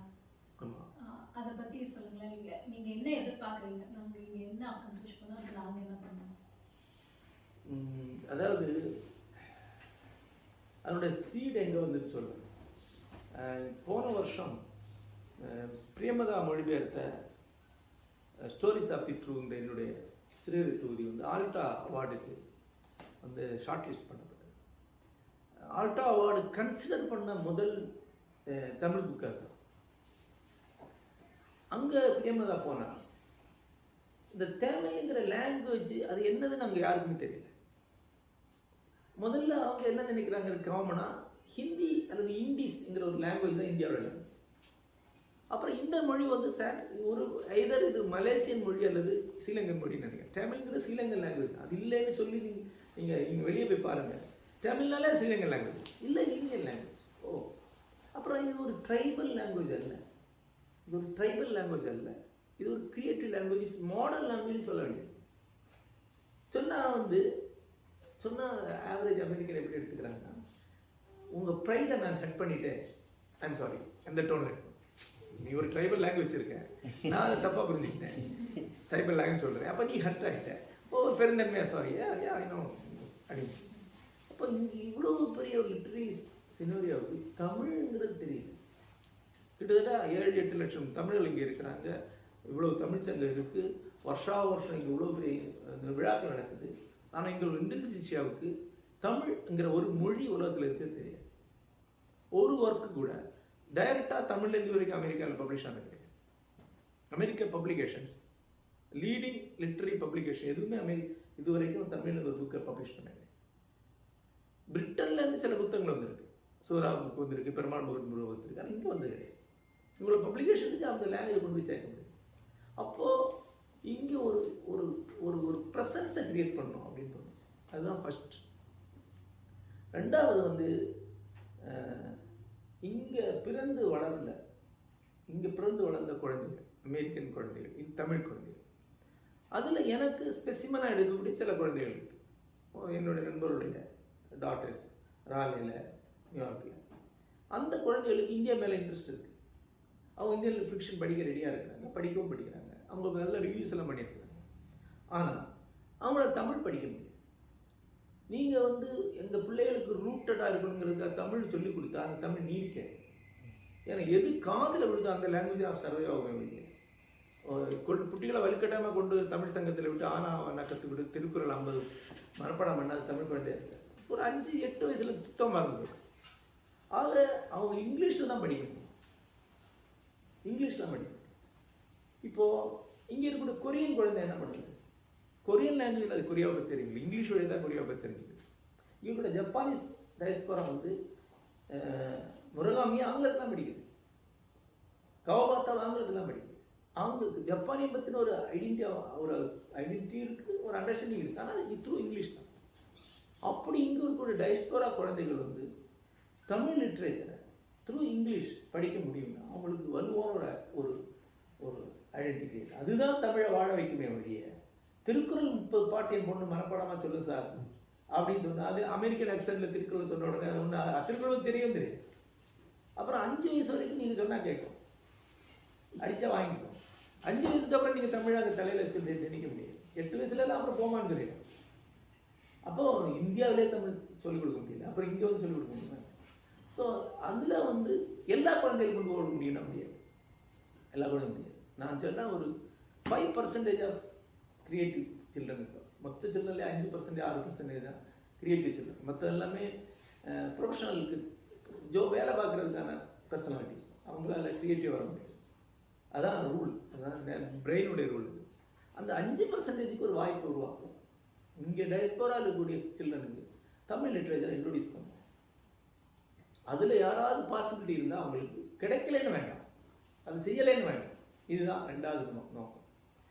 ஆகவே வந்து இங்கே அமெரிக்காவுடைய சென்ட்ரல் இதர் வாஷிங்டன் அல்லது நியூயார்க்கில் ஒரு தமிழ் கான்ஃபரன்ஸ், 2 days கான்ஃபரன்ஸ். அதுக்கு அங்கிருந்து ஒரு 30 எழுத்தாளர்கள் 30 எழுத்தாளர்கள் கொண்டு வரணும். அவங்களுடைய ஒரு ஒர்க்கு 2 ஒர்க்காக ஆங்கிலத்தில் அவைலபிளாக இருக்கும். நம்பர் அங்கே இருக்கக்கூடிய குறைந்த ஒரு 10 மாஸ்டர்ஸ் அங்கே இன்ட்ரோடியூஸ் பண்ணும். இது என்டையர் கான்ஃபரன்ஸ் ஆங்கிலத்தில் இருக்கும், தமிழில். அவங்க யார் இங்கிலீஷில் பேசினாலும் இங்கே இருக்கக்கூடிய பிறந்து வளர்ந்த ஒரு குழந்தை ஆங்கிலத்தில் தமிழில் டிரான்ஸ்லேட் பண்ணும். இங்கிலீஷ் வெர்ஷன் இருக்கும். இதெல்லாம் தான் என்னுடைய விஷன். ஸோ அதுதான் நம்ம பிளான் பண்ணிகிட்டு இருக்கோம். ஒரு சர்டன் ஃபண்ட் அதுக்கு தேவைப்படுது. கமல்ஹாசனுடைய மணிரத்னம் பற்றி பேசியிருக்கேன். அவங்க 2 பேரும் என்னுடைய பிராண்ட் அம்பாசிடருக்கு ஒத்துட்டு இருக்காங்க. ஸோ அங்கே ஓரளவுக்கு என்னால் மணி மூவ் பண்ண முடியும். ஸோ அங்கேருந்து 50 ரைட்டர்ஸ் இன்வைட் பண்ணியிருக்கோம். இன்விடேஷன் அனுப்பிச்சாச்சு. அதில் 30 பேருக்காவது விசா கிடைக்குன்னு எதிர்பார்க்குறேன். அவங்க இங்கே வரணும். இந்த மாதிரி இங்கே ஒரு விஷயம் நடக்குது. 30 பேர் ஏன் வேணும்னா அப்போ தான் இங்குள்ள மீடியாவுக்கு வந்து தெரியும். இங்குள்ள 3-4 பதிப்பகங்களை, ஆங்கில பதிப்பகங்களை அந்த மீடியா பார்ட்னராக இருக்கிறதுக்கு இன்வைட் பண்ணியிருக்கோம். அப்புறம் இங்கே இருக்கக்கூடிய கிரிட்டிக்ஸ், இங்கே இருக்கக்கூடிய சில ரைட்டர்ஸ், அவங்கள இன்வைட் பண்ணலான்னு இருக்கு. இப்போ முதல்ல தமிழில் ஒரு மாடர்ன் லிட்ரேச்சர் இருக்கு, கிரிட்டிக்கலான மாடர்ன் லிட்ரேச்சர். அதை வந்து இங்கே இன்ட்ரடியூஸ் பண்ணுங்க. அதுக்கு இன்னொரு காரணம், என்னுடைய டிரான்ஸ்லேட்டர் ஒர்க்ஸ் இங்கே அமெரிக்காவில் பதிப்பகங்களுக்கு போகும்போது இதுவரைக்கும் வந்த எல்லா அபிப்பிராயமும் ஒரே அபிப்பிராயம். இப்போ இந்த ஸ்டோரிஸ் ஆஃப் ட்ரூ போகுது, 3 கதை படிச்சுட்டு ரோஹான் எனக்கு எழுதுறாரு, I found master of literature, world master அப்படிங்கிற வார்த்தை இருக்குது. அல்லது டிரான்ஸ்லேட் புக்கில் வந்து Adam one of the best writing in the world. இப்போ நம்ம நினைக்கிற ப்ரைடு இல்லை, ரியலாகவே தமிழ் எழுதப்படக்கூடிய கிரியேட்டிவ் லிட்ரேச்சர் அளவுக்கு குவாலிட்டியாக லிட்ரேச்சர் வேர்ல்டு ரொம்ப கம்மியாக தான் இருக்குது.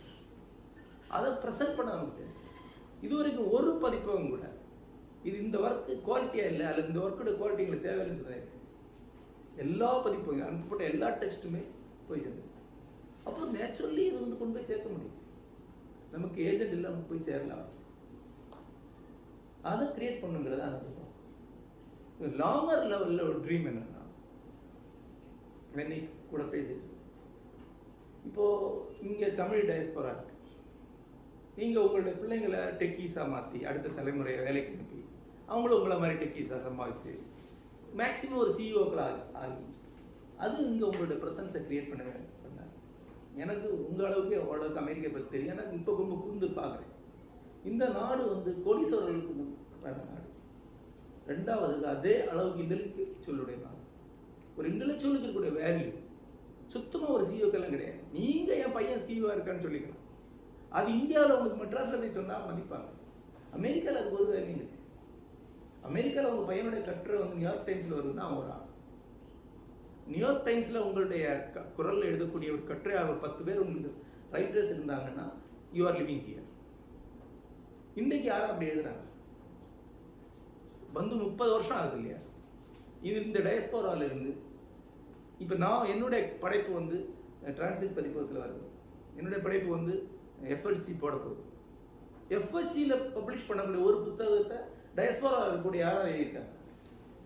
யங்கர் ஜென்ரேஷன் எழுதுன்னு சொல்லுங்க பாப்பா. அப்படி எழுதுக்கா யூஆர் சக்ஸஸ். நீங்கள் வாங்க, உங்கள் ப்ரெசன்ஸ் இங்கே இருக்கு. அப்போ அவன் ஏன் போட மாட்டான்? எஃப்எஸ்சி உங்களுடைய பிள்ளைங்களோ உங்களுடைய சில்ட்ரனை எழுதக்கூடிய ஒரு புத்தகத்தையும் கன்சிடர் பண்ண மாட்டேன். ஏன் பண்ண மாட்டேன்? ஏன்னா ஒரிஜினாலிட்டி இல்லை. அது வந்து இங்கே இருக்கக்கூடிய அமெரிக்கன் லைஃபோட இன்னொரு வருஷன். அதுதான் ஆயிரக்கணக்கில் இருக்கு. ஒரு அமெரிக்கன் பதிப்பகம் எஃப்எஸ்சியோட எடிட்டர் என்ன சொல்கிறாரு, ஒரு நாளைக்கு 4000 மேனுஸ்கிரிப்ட் பரிசீலனைக்கு வருது. 4000 மேனுஸ்கிரிப்ட் ஒரு பதிப்பகத்துக்கு. அப்புறம் இது என்ன மேடாக இருக்கு. அப்போ ஒரு வருஷத்துக்கு எவ்வளவு? ஒரு வருஷத்துக்கு எவ்வளோ ஆகுது? கிட்டத்தட்ட 4000 × 360 எவ்வளோ மேனுஸ்கிரிப்ட்? யார் படிப்பான்? சம்படி ஓப்பனிங் படிப்போம், கண்டென்ட் படிப்போம், அந்த மில்லியன்ஸ் ஆஃப் பணம் அது படிக்கிறதுக்கு செலவழிக்கும், படிக்கிறதுக்கு ஆள் வச்சு மில்லியன் செலவழிக்கும். அண்டு ஒரு வருஷத்தில் நாங்கள் இவ்வளோ தான் 400 இல்லை 500 டைட்டில் தான் பப்ளிஷ் பண்ணுவோம், வச்சு டிஸ்மிஸ் பண்ணிடுவோம். அப்போ இந்த கியூ எவ்வளோ பெருசு. இப்போ என்னைக்காவது இந்த க்யூவில் நம்ம ஆட்கள் போய் நிற்கணும்னா ஒரிஜினாலிட்டி வேணும். அந்த ஒரிஜினாலிட்டிங்கிற அசெப்ட்டுங்கிறது நீங்கள் தமிழ் ரூட்டில் தான் இருக்கு. பீங் அன் அமெரிக்கனில் அந்த ரூட் கிடையாது. பீங் அன் அமெரிக்கனா இங்கே இன்னொரு ஆயிரக்கணக்கான கோடிக்கான அமெரிக்கா ஆல்ரெடி இருக்காங்க, அதில் ஒரு ஆளாக நீங்கள் மாறுறது. இப்போ இங்கே இருக்கக்கூடிய யங்கர் ஜெனரேஷன் ஒரிஜினல் கிரியேட்டிவிட்டி என்பது உங்களோட ரூட்டில் என்ன வரும். அதுக்கு நீங்கள் தமிழ் படிக்கணும் அவசியம் கிடையாது, ஆனால் ஒரு ரூட் ஐடென்டிட்டி வேணும், அது இன்ட்ரடியூஸ் பண்ணலான்னு. ஆனால் இந்த ஐடியாவை வந்து அமெரிக்கன் பேரண்ட்ஸ் விற்கிறது கஷ்டம், எனக்கு தெரியும். நான் ஆல்ரெடி அவங்க தாங்க சக்ஸஸ்ஃபுல்லான டெக்கீஸ் தங்களோட பெஸ்ட் டெக்கீஸாக வந்தால் வாழ்க்கையை வெற்றி அடைஞ்சிட நினைக்கக்கூடிய மாதிரி தான் இருக்கு. நான் இங்கே அமெரிக்காவில் எப்பெல்லாம் வந்தாலும் என்கிட்ட எல்லாரும் கேட்கக்கூடிய கேள்வி, அவங்க பையனை எம்ஐடிக்கு அனுப்புறதுக்கு எப்படி சார்? நான் என் பொருளை சொன்னேன், அது தெரிஞ்ச என் பையனை நான் அனுப்பிச்சிருக்க மாட்டேன். நான் அது இல்லை, ஒரு சொசைட்டியில் 100 பேர் இருக்காங்க, 100 பேரும் ஒரு ட்ராக்ல போகிறாங்க, கரியரிஸ்டாக இருக்காங்க, வேலை பார்க்குறாங்க, என்னென்னும் ஆகிறாங்க. ஆனால் இன்டெலெக்சுவலாக ஒரு ஆளாவது எமர்ஜ் ஆகி வரும்போது அது சொசைட்டி கிரியேட்டிவ் ஆகும். இந்த லேண்ட் வந்து நம்ம இந்தியா மாதிரி கிடையாது. இந்தியாவில் இன்டெலெக்சுவல் சக்ஸஸ் ஆன பிறகு அவனுக்கு ஒரு வேல்யூ இருக்குது, சக்ஸஸ் ஆகிற வரைக்கும் வேல்யூ கிடையாது. இங்கே அப்படி கிடையாது. இன்டெலெக்சுவலாக ட்ரை பண்ணுறவனுக்கு ஒரு வேல்யூ இருக்குது. 2, ஒரு இன்டெலெக்சுவல் ஒருபோதும் பட்னி கிடக்க வேண்டிய தேவையில்லாத ஒரு நாள். இங்கே ஒருபோதும் அது பட்னி, அதை ஒரு ஆளும் வந்து இன்டெலெக்சுவலை கைவிடுறது கிடையாது. அப்படி இருக்க ஒரு நாட்டில் வந்து அப்படி ஒரு மூமெண்ட் கிரியேட் ஆகி வரும்னா அதுக்கு ஒரு தொடக்கம் இருக்குன்னா நல்லா இருக்கும். ஃபியூச்சரில் ஒரு ப்ராடர் வியூ உண்டு. சரி, சிவமோட்டா அடிச்சி மாதிரி ஒரு 5 பேர் தமிழ்நாட்டில் வருமென்றா, தமிழ் இதில் வருமென்றா, அவங்க எப்படி ஒரு நைஜீரியன் அமெரிக்கன் ஐடென்டிட்டியோட இங்கே ஒரு ஃபிகராக இருக்காங்களோ அது மாதிரி இருக்கும்னா அதுதான் நம்ம யோசிக்கணும்.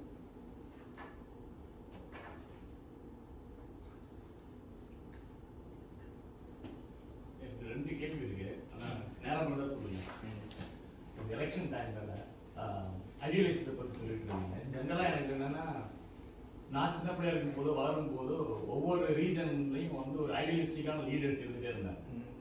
இப்போ வந்து சமீபத்தில் நான் பார்க்குறது வந்து ஒரு ஐடியலிஸ்டிக்கான ஒரு லீடர்ஸ் வந்து கம்மியாகிட்டு இருக்காங்க உலக அளவில். அது காரணம் மேபி ஒரு தனி மனிதன் பணம் இருந்தால் விண்வெளிக்கு போகலான்ற அளவுக்கு வளர்ந்துச்சு நாடு. அப்போ ஒரு எதிர்காலத்தில் வரப்போகிற சந்ததிக்கோ இல்லை நம்ம இப்போ இருக்கிறவங்களுக்கோ பொலிட்டிக்கலாக இல்லை பாலிடிக்ஸ் மேலே இருக்கிற அந்த ப்ரையாரிட்டி குறைஞ்சிட்டு இருக்குதா, இல்லை அதுதான் அது காரணமா, இல்லை என்ன மாதிரின்ற ஒரு சிந்தனை இருக்கா? அதுக்கு நீங்கள் முடிஞ்ச சொல்லுங்கள். இன்னொரு கேள்வியும் சொல்லிடுறேன். கதையை படிக்கிறதுக்கும் கதை சொல்லிகள் நிறைய பேர் வராங்கல்ல, இந்த 2த்துக்குமான இதை பற்றி நீங்கள் என்ன நினைக்கிறீங்க? நீங்கள் ஏற்கனவே பேசியிருக்கலாம், பட் எனக்கு தெரியாது. ஆனால் நான் என்னுடைய அனுபவத்தை சொல்லிடுறேன். நான் உங்களுடைய மாயப்பொன் படித்தேன்.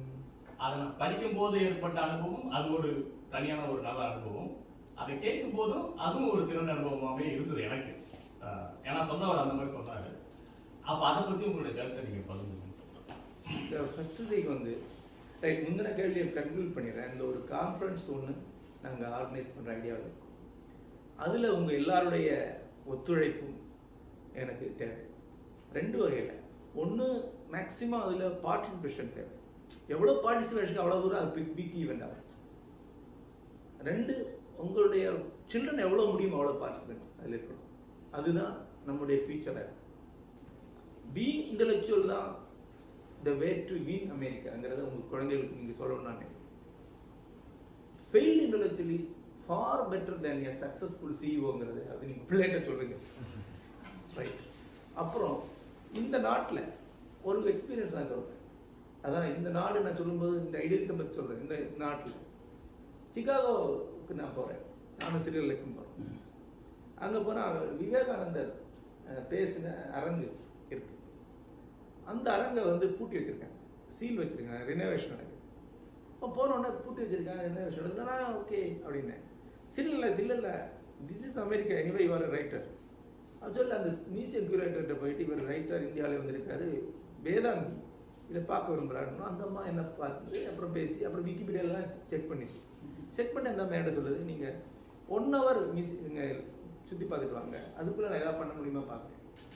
1 hour 1.5 hours நான் வரும்போது மெஜிஸ்ட்ரேட் வந்து நிற்கிறார், டிஸ்ட்ரிக்ட் மெஜிஸ்ட்ரேட். அவர் முன்னால் சீலை உடைச்சாங்க. பர்மிஷன் வாஷிங்டன்லேருந்து வந்திருக்கு. உடைச்சி அந்த அம்மா உள்ளே வந்து 3 பேரும் உள்ளே போய் அதை ஃபுல்லாக பார்க்கணும். பார்த்துட்டு வெளியே வந்து திருப்பி ஒரு உரிக்கு சீல் வச்சு அதை இந்தியா மாதிரியே அரக்கு சீல் வைக்கிறாங்க. அது அங்கே முதல்ல பார்த்தேன், ஏதோ டெக்னாலஜி இருக்குன்னு பார்த்தேன், அரக்கு சீல் வச்சு மூடினாங்க. அப்படி இதை நான் கமல்ஹாசன் சொன்னேன். அது சொன்னேன் அவார்டு தான். அதான் தான் அமெரிக்கா, அதுதான் இந்தியா அமெரிக்கா. நீங்கள் வேற ஒரு நாட்டில் இருக்குங்கிறதாவது இங்கோட இந்தியன்ஸ் இங்கோட தமிழர்கள் புரிந்து கொள்ளும். ரைட், அதுக்கு உங்களுடைய எல்லா விதமான சப்போர்ட் எனக்கு தேவை. அது ஒரு விண்ணப்பமாக இந்த இடத்துல முன்வை. ரைட், இங்கே உங்கள் கேள்விக்கு வரேன். இப்போ நீங்கள் சொல்றது ஒரு வகையில் உண்மை சார், ப்ராக்டிக்கலாக உண்மை. வேர்ல்டு வைடாக ஐடியலிஸ்டிக் குரல்கள் ஒலிக்கக்கூடிய பர்சனாலிட்டிஸ் கிட்டத்தட்ட கண்ணுக்கு படாத மாதிரி இல்லை. அதாவது உதாரணமாக என்னுடைய என் காலகட்டம் இல்லை, இப்போ ராமசாமி இருந்தாருன்னா சூராவுடைய காலகட்டத்தில் இங்கே நாசர், அங்கே நேரு, அங்கே இப்படி எல்லா இடத்துலையுமே அந்த தலைவர்கள்ங்கிறவங்கலாம் ஒரு ஒரு பெரிய கனவு கொண்ட தலைவர்கள் இருந்தாங்க. இப்போ இல்லை, இட்ஸ் ரியாலிட்டி, அதுவுமே மறுக்கிறது.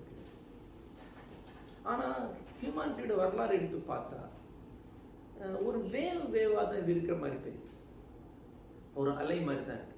இது பர்மனண்டாக இனிமேல் இப்படி தான் அப்படின்னு சொல்லவே முடியாது. ஒரு எண்டு போகும்போதே அடுத்த எண்டு கிரியேட் ஆகும், அடுத்த எண்டு கிரியேட். ஃபார் எக்ஸாம்பிள், இப்போ நீங்கள் ஒரு விஷயம் பார்த்தா தெரியும், 60s and 70s அந்த 25 ஆண்டு காலம் வேர்ல்டு வைடு வந்து ரெவல்யூஷனுடைய காலம். எல்லா நாட்டிலையுமே லெஃப்டிஸ்ட் ரெவல்யூஷன்ஸ் வந்துச்சு. ஞாபகம் இருக்கா? இங்கே லத்தீன் அமெரிக்கன் ரெவல்யூஷன்ஸ் எல்லாம் அப்போ தான். காங்கோ, அப்புறம் ஜனதா விமுக்தி பிரிவினை, நக்சலைட் இயக்கம், சுகார்மா சுகாத்தோட இயக்கம், இந்தோனேஷியன்ஸ், இப்படி கிட்டத்தட்ட பிலிப்பைன்ஸ் வரைக்கும், ஈவன் கான்சர்வேட்டிவ் ஆனால் ஜப்பான்லேயே ஒரு சின்ன இடதுசாரி வருது. தென் அது அந்த அந்த கொந்தளிப்பு முடிஞ்சது. அது ஒரு இது. அதே மாதிரி ஒரு 2000 2020 வரைக்குமான காலம் வேர்ல்டு வைடு வந்து ஒரு ரைட்டிஸ்ட் ஐடியாக்களுடைய காலம். எல்லா இடத்துலையுமே அந்த மாதிரி மேடு ரைட்டிஸ்ட்டுகள் எமர்ஜ் ஆகி வந்தாங்க. அப்போ தான் எனக்கு அப்போ இனிமேல் ரைட்டிஸ்ட் தான். ஆனால் எப்படி சொல்ல முடியுது இப்படி தான் கண்டினியூ ஆகணும்? இப்போ நம்ம இப்படி இப்போ ஒரி பண்ணுறோம் இல்லையா, இதுவே ஒரு சிம்டம் தானே, இது கண்டினியூ ஆகாதுங்கிறது இல்லையா? அப்படி பார்த்தா இப்போ கடந்த 2 ஆண்டுகளுடைய ட்ரெண்டுங்கிறது அப்படி இல்லை. கடந்த 2 ஆண்டுகள் ட்ரெண்டுங்கிறது இந்த ரைட்டிஸ்ட் பாலிடிக்ஸுக்கு மெல்ல அடிகள் விழக்கூடிய காலம். ஒரு உதாரணம் சொல்ல போனால் ஸ்ரீலங்காவில் இப்போ வந்து ஒரு முதல் முறையாக ஒரு லெஃப்டிஸ்ட் ஜெயிச்சு வந்து ஒரு சின்ன கூட்டணி கணக்கு கரெக்டாக இருந்திருந்தால் மோடி இன்னைக்கு பவரில் இருந்திருக்க மாட்டார். மோடி வந்து இன்னைக்கு ஜெயிக்கலை, அவர் ஒப்பேத்தி தான் வந்து உட்காந்துருக்கார். அது அவருக்கும் தெரியும். ஒரு சின்ன கூட்டணி கணக்கில் தான் அவர் வந்து உட்காந்து. அப்போ பார்த்தீங்கன்னா வேர்ல்டு வைடு வந்து 20th செஞ்சுரிக்கு மேலே 2000க்கு முடிவில் இருந்து டெக்னாலஜிக்கல் சில ப்ராமிஸ்களை கொடுக்குது. ஆகவே எவ்ரிதிங் இஸ் ஃபைன் அப்படின்னு எங்களுக்கு ஒரு நம்பிக்கை வருது. ஆனால் இப்போ தொடர்ச்சியாக வந்து அந்த அதிருப்தி தான் அவங்களாம் முழுக்க டெக்னாலஜி நமக்கு வேலை. முக்கியமாக வந்து டெக்னாலஜி வந்து ஓவர் ஒர்க் பண்ண வைக்குது. வர வேலையில் நம்மளை விடுதலை கேட்பதில்லை, வர நம்ம வேலை தன்மை கூட்டுது, நம்மளை வந்து ஸ்லேவ் ஆக்குது, நம்மளை வந்து எக்ஸ்ப்ளாய்ட் பண்ணுதுங்கிற எண்ணம் வந்து இப்போ கடந்த 2-3 ஆண்டுகளாக வேர்ல்டு வைடாக வருது. நான் தொடர்ந்து இந்த ஆர்டிகல்ஸு இந்த ஸ்டடீஸை படிக்கக்கூடிய ஆளுங்கள் எல்லா இடத்துலையும் ஏறத்தாழ ஒரே ஐடியா பேசப்படுறதை பார்க்க. இன்னொரு 10 ஆண்டுகளில் வேர்ல்டு இருக்கக்கூடிய எல்லா ரைட்டிஸ்ட் தலைவர்களும் வந்து பின்னடைவை சந்திக்கிறதுங்கிறது சாத்தியம்தான். ஆகவே இப்போ இருக்கக்கூட தான் இப்படியே கண்டினியூ ஆகுங்கிறதுக்கு அப்படி நம்ப வேண்டியது. எனிவே 2 விஷயத்தை நம்பலாங்கிறது எப்பவுமே நான் சொல்கிறேன். ஒன்று, மனிதனுடைய அறிவை நம்பலாம், ஹியூமானிட்டியோட நாலேஜ் நம்பலாம். 2வது, ஹியூமானிட்டியோட கான்சியஸ்னஸ்னு ஒன்று இருக்காது நம்பலாம். இந்த உலகத்தில் மொழியில் எவ்வளோ காலத்துக்கு நம்ம தரவையாக இருக்கோம். அதனால அது எப்பவுமே அது அடுத்த கட்டம் வரும்னு நான் நினைக்கிறேன். 2வது, கதை சொல்லுறது. லிட்ரேச்சர் இஸ் லிட்ரேச்சர், அது படிக்கத்தான். ஆனால் லிட்ரேச்சர் ஒருபோதும் பியூர் லிட்ரேச்சர் மட்டுமா இருந்தது கிடையாது. எப்பவுமே லிட்ரேச்சர்லேருந்து ஆர்ட் கிரியேட் ஆகிட்டே இருக்கு, பர்ஃபார்மிங் ஆர்ட். அப்போ கதை சொல்லல் என்பது ஒரு பெர்ஃபார்மிங் ஆர்ட். அதுலேருந்து எடுக்கப்பட்ட இன்னொரு வருஷம், அதுலேருந்து நாடகத்தை போடலாம் இல்லையா, நாடகம் போடலாம், ஸ்டோரி ரீடிங் இருக்கு. இப்போ நாங்கள் இப்போ விஷ்ணுபுரம் விழாவிலேயே மேக்கப் இல்லாமல், அரங்கு இல்லாமல், பர்ஃபார்மன்ஸ் மட்டுமாக ஷார்ட் ஸ்டோரி நாடகமாக போடலாமா அப்படின்னு ஒரு தாட் எங்களுக்கு இருக்கு.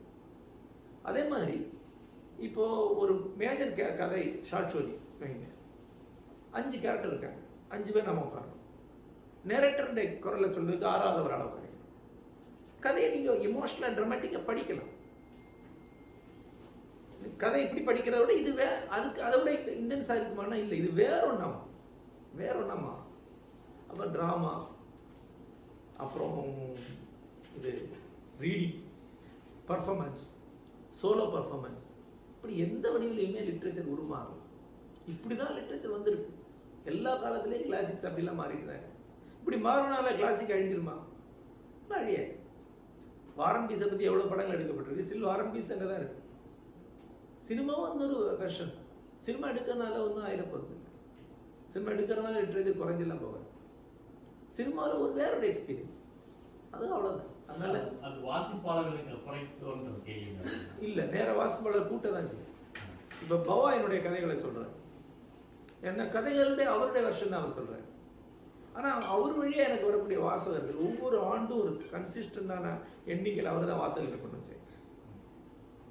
அவங்க யாருமே அவரில் கதை கேட்டுட்டு என் கதைக்கு வராமல் இல்லை, என் கதைக்கு தான் திரும்பி வருவாங்க. வந்துட்டு சில பேர் அந்த கதை திருப்பி நான் கேட்கறது இல்லைன்னு சொல்லது உண்டு. இங்கே வந்துட்டேன் சார், இப்போ நான் அவர் கேட்கறது இல்லை, ஆனால் அவர் தான் வழியை தான் வந்தேன்னு சொல்லுவாங்க. ஒவ்வொரு புக்கு எக்ஸிபிஷன்லையும் நான் கையெழுத்து போடும்போது ஒரு புக்கு வாங்குவாங்க. வாங்கிட்டு தான் இப்போ சார் காடு படிச்சிருக்கேன், சார் அறம் படிச்சிருக்கேன், பவா வழியை தான் அவங்க பேர் தெரியும், ஒரு 10-15 கதை கேட்டிருக்கேன், அப்புறம் காடு படித்தேன் அப்படின்னா, அறம் படித்தேன் அப்படின்னு. அப்படி தான் அது நடக்கும். அதனால எந்த வகையிலையும் அது இப்போ மலையாளத்தில் என்னுடைய நாடக கதைகள் எல்லாமே இது 100 நாற்காலிகள், அப்புறம் மாடர்ன் மோட்சம், ஈவன் யானை டாக்டர் வரைக்கும் பாப்புலர் நாடகங்களாக போட்டிருக்கேன். அதனால் ஒன்றும் குறையாது, கூட தான் செய்யும். அது எல்லாமே லிட்ரேச்சர் ரீடிங்குடைய ஒரு வேரியேஷன்ஸ். இது எல்லாமே ரீடிங். சரி, ஒரு சின்ன இருக்கு. ஒரு டெஸ்ட்ல ஒயிட் டெஸ்ட்ல யாராவது இங்கே பார்ட் பண்ணியிருக்கீங்க, அதை மட்டும் கொஞ்சம் இங்கே பார்ட் பண்ணக்கூடாதா? யார் இங்கே ரோட்டில்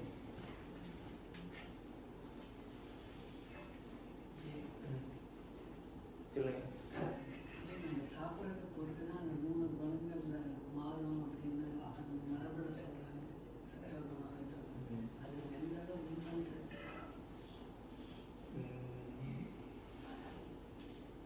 அதுக்கு பகவத்கீதையிலே இருக்கு.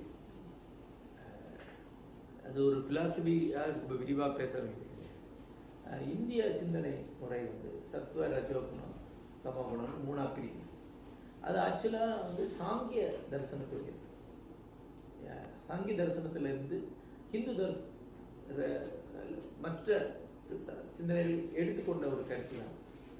அதன் பிறகு நம்ம இந்த 3 சத்துவ ரஜோ தமோகுணமாக உலகத்தையே பிரிக்கிறாங்க. உதாரணமாக மெட்டல்லே 3 குணம் இருக்கு. அதாவது தங்கம் வந்து சத்துவகுணம் உண்டு, வெள்ளி வந்து ரஜோகுணம் உண்டு, இரும்பு வந்து தமோகுணம் உண்டு. அனிமல்ஸ் அப்படி 3ஆ பிரிக்கும், உணவையும் அப்படி 3ஆ பிரிக்கும். அப்படி நம்ம உணவை பிரிக்கும் போது இதில் தமோ குணம் கொண்ட உணவு தமோ குணத்தை பெருக்கும், ரஜகுணம் கொண்ட உணவு ரஜகுணத்தை பெருக்கும் என்பது பகவத்கீதையில் சொல்லப்படும். ஆனால் அது ஒரு யோகி ப்ராக்டிஸருக்கு சொல்லப்படக்கூடிய விஷயம். எல்லாருக்கும் மரணம் கிடையாது. ரெஸ்ட் ஆஃப் தி லைஃப் முழுக்க நீங்கள் சத்துவ குணத்திலே வாழ போறீங்கன்னா, எந்த காலத்துலேயும் உங்களுக்கு ரஜகுணம் தேவையில்லைன்னா நீங்கள் சத்துவ உணவு மட்டும் சாப்பிடணும். அப்படி இல்லையே. ஆகவே அது ஒரு பழைய கான்செப்ட் அப்படின்னு தான் நான் அதுக்கு வந்து ரிலவன்ஸ் இருக்க மாதிரி எனக்கு தெரியும். அப்புறம் சத்துவ உணவு என்று கீதை சொல்லக்கூடிய உணவை சாப்பிட்றவனுக்கு மட்டும்தான் சத்துவ குணமும் சத்துவ சிந்தனைகளும் வரும் என்றால் உலகத்தில் வந்து எவ்வளவு பெரிய பர்சனாலிட்டிஸ் இருக்காங்க, அவங்க யாருக்கும் சத்துவ குணம் இல்லைன்னு முடிவு நான் வர வேண்டிய இல்லையா? அப்போ சத்துவ உணவை சாப்பிடக்கூடிய திருச்சி இருக்கக்கூடிய ஐயங்கார் வந்து நெல்சன் மண்டேலாவை விட சப்தகுணம் உண்டவர் அப்படின்னு முடிவு வரவங்க இல்லையா? அது ஒரு பினாமினா, அது யோகிகளுக்கு சொல்லப்பட்ட ஒரு பினாமினா. அது மற்றபடி அதுக்கு ஒரு பெரிய ரெலவன்ஸ். அப்புறம் விவேகானந்தர் ஒன்று சொல்றாரு, ஒரு ஹிந்துடைய மனநிலை என்ன வந்தார், தத்துவமோ அல்லது மெட்டபிசிக்ஸோ எது எங்க சொல்லப்பட்டாலும் அதுல எல்லாத்தையும் விட்டு அதுல என்ன சாப்பிடணும் சாப்பிடக்கூடாது ஒரு தனி உயர் பண்பு உள்ளவர் ஒரு இந்து அப்படிங்கிறாங்க. ஒரு உரையில சொல்லுங்க, அவர்கிட்ட ஒரு சாப்பாடை பற்றி ஒரு கேள்வி கேட்கும்போது, அப்ப இவ்வளவு நேரம் பேசுன பத்தி உனக்கு கேள்வி கிடையாது, எது சாப்பிடணுங்கிறத மட்டும்தான் உன்னுடைய எண்ணமா அப்படியே கேட்க. அப்படி இதை பற்றி நீங்களும் எழுதிருக்கீங்க. அதாவது ஒரு சொசைட்டியில் ஒரு மரபை வந்து ரொம்ப பிடிச்சிட்டு இருக்கிறவங்களோட ரோல் என்ன அப்படின்னு. இப்போ வந்து இந்த யூத மதத்திலே கூட சொல்கிறாங்க, இந்த ஆர்த்தடாக்ஸி அவங்க வந்து அவ்வளோ அல்ட்ரா ஆர்த்தடாக்ஸாக பிடிச்சிட்டு இல்லை அப்படின்னா இன்னைக்கு அந்த மதமே இருந்திருக்காது. ஏன்னா அவங்க எத்தனையோ அலங்கரிச்சப்போ அது ஒரு ஜென்ரேஷன்லேயே காணாமல் போயிருந்திருக்கும். ஆனால் வந்து அப்போ ரொம்ப அல்ட்ரா ஆர்த்தடாக்ஸாக இருக்கிறவங்கன்னா வந்து ஒரு எப்படியோ ஒரு நெகட்டிவாக தான் இருக்குது அப்படின்னா எனக்கு தோணுது. அப்போ அப்படி ஒரு நெகட்டிவ் ஒரு ரோல் ஒன்று இருந்தே ஆகணும் அந்த சொசைட்டியில். எல்லாருமே அப்படி ஒன்று இல்லாமல் இருக்க முடியாது. அது வந்து ஒரு கிரேட்டர் லெவலில் ஆர்த்தடாக்ஸுங்கிற வார்த்தையை விட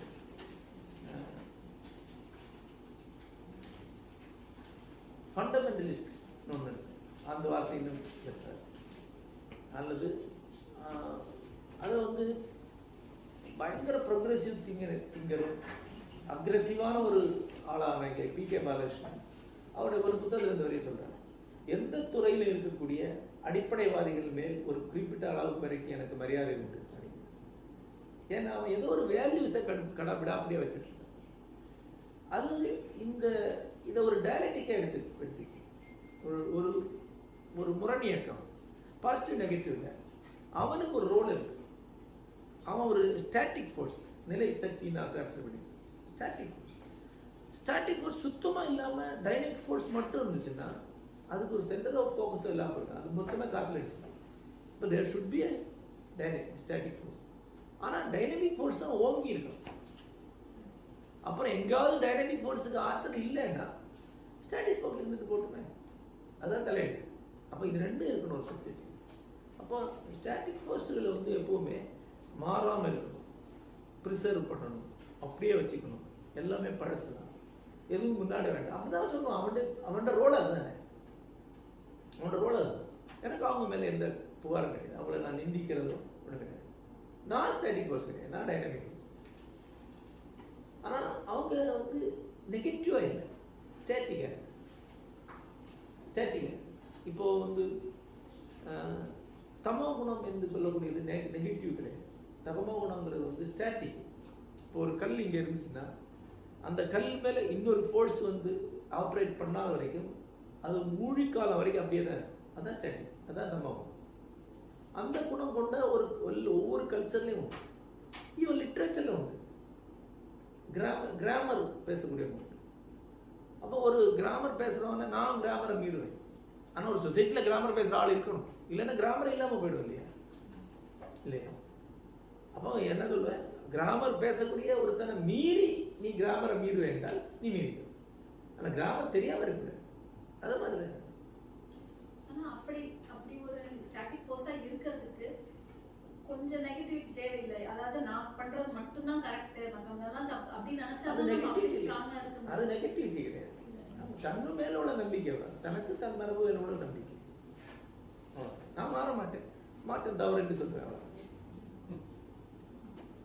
எல்லாரையும் தவறு நினைக்கிறது ஒரு நெகட்டிவ் இது தான். அவனுக்கா நான் பரிதாபப்பட வேண்டியது, அவன் அப்படி இருந்துட்டு போட்டேன், எனக்கு என்ன. அப்போ ரெண்டாவது, சில சிச்சுவேஷன்ல, சில ஹிஸ்டாரிக் சிச்சுவேஷன்ல ஸ்டாட்டிக் ஃபோர்ஸஸ் வந்து பெரிய கான்ட்ரிபியூஷன் பண்ணி. இப்போ நீங்கள் சொன்ன மாதிரி யூஸ் ஸ்டாட்டிக் ஃபோர்ஸ் என்று நாம் சொல்லக்கூடிய இந்த ஃபோர்ஸ் இல்லை, இந்த ஹியூமானிட்டியில்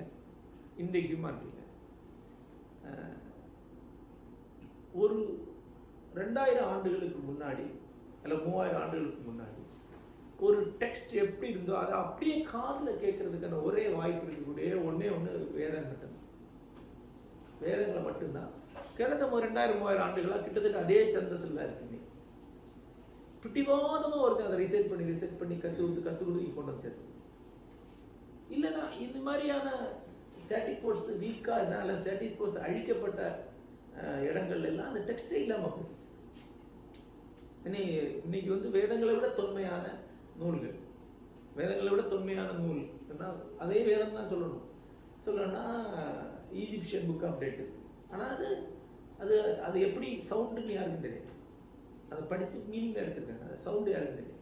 ஆனால் ரிக்வேதத்தில் சவுண்டு இன்னைக்கு இந்த சவுண்டும் இருந்து தான் புரோட்டோ லாங்குவேஜ் பற்றின ஏராளமான புதிய ஆய்வுகள் வந்து ஏன்னா சவுண்ட் அங்கே இந்த சவுண்டை ஒருத்தங்க ஒரு 3000 ஆண்டுகளாக பிடிவாதமாக கொண்டு சேர்த்துருக்கு. அது எவ்வளவு நெகட்டிவ் சுச்சுவேஷனில் இந்த விஷயத்தை மெயின்டைன் பண்ணியிருக்கு. இந்தியா வந்து 12th செஞ்சுரியிலேருந்து 17th செஞ்சுரி 600 ஆண்டுகள் வந்து ஒரு வேதிக் ரிச்சுவல் பண்ணுறதே க்ரைமாக இருந்த காலம். சிமிலர்லி இன்னைக்கு வந்து இப்போ மாவோட ஆட்சி காலத்தில் புத்திசம் முழுமையாக தடை செய்யப்பட்டு புத்திஸ்ட் வர்ஷிப் பண்ணுறதோ ஒரு புத்த டெக்ஸ்ட்டை வச்சிருக்கிறதே மரண தண்டனைக்குள்ள குற்றமாக இருக்குது. ஆனால் டென் சியாவோபிங் உடைய காலம், டென் சியாவோபிங் காலத்தில் வந்து அது ரிலாக்ஸ் பண்ணப்படும்போது ஒரு செட் ஆஃப் எல்லா டெக்ஸ்டும் திரும்பி வந்துருச்சு. அப்போ இவ்வளோத்தையும் உயிரப்பணையை வச்சு ஒருத்தர் மெயின்டைன் பண்ணிட்டு இருக்கான். நாம பண்ண மாட்டோம், ஆனால் பண்ணுறான் இல்லையா, அவன் ஒரு ஃபோர்ஸ் தானே. அப்போ இஸ்லாமிய ஆட்சி காலத்தில் வந்து தொடர்ச்சியாக ரிச்சுவல்ஸை மெயின்டைன் பண்ணி கொண்டு வந்தவன் ஒரு பெரிய ஃபோர்ஸ் தான். அவனுக்கு ஒரு பெரிய ரோல் இருக்குது. அதனால் ஸ்டாட்டிக் ஃபோர்ஸை என்றைக்குமே டிஸ்மிஸ் பண்ணக்கூடாது. ஸ்டாட்டிக் ஃபோர்ஸை டைனமிசத்தால் எதிர்கொள்ளணும். இப்போது இதே தான் சொல்லலாம். இப்போ ஸ்டாட்டிக் ஃபோர்ஸுக்கு எதிராக நீங்கள் எடுக்கிற ஒரு நெகட்டிவிட்டி தானே. அந்த நெகட்டிவிட்டி உங்களுக்கு தேவையில்லை.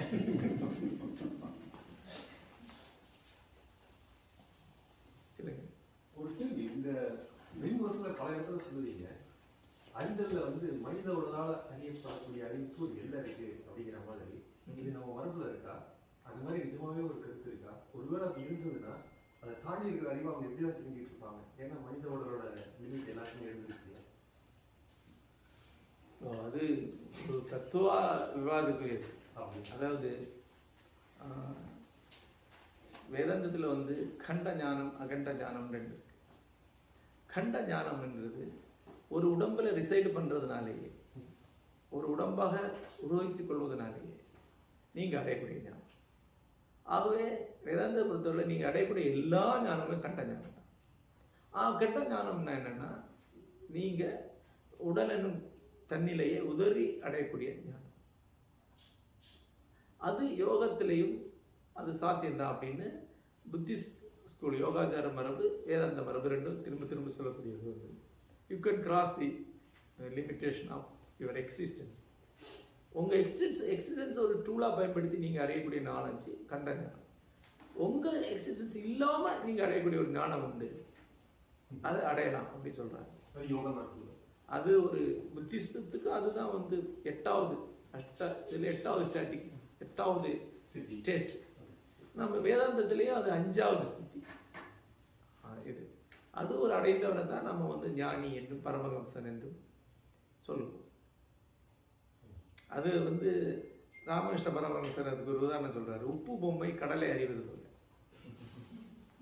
உப்பு பொம்மை வந்து கடல் எப்படி இருக்குன்னு தெரிஞ்சுக்க, போய் கடலை இருந்துச்சுன்னா கடலை தெரிஞ்சுக்க, ஆனால் உப்பு பொம்மை இருக்காது.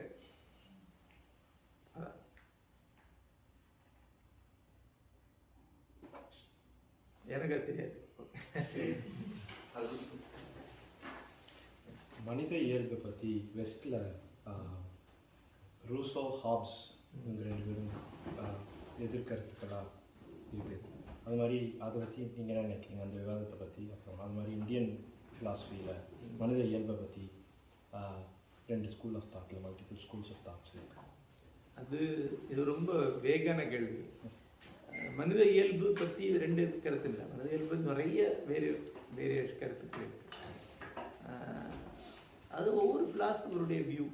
அப்புறம் ஃபிலாசபியே ஒரு கருத்தால் ஓடக்கூடியதில்லை. எல்லா காலத்தையும் ஃபிலாசபி 2 எதிரெதிர் கருத்துக்களாக தான் மறுக்கப்படக்கூடிய ஐடியாவை தான் இருக்கும்.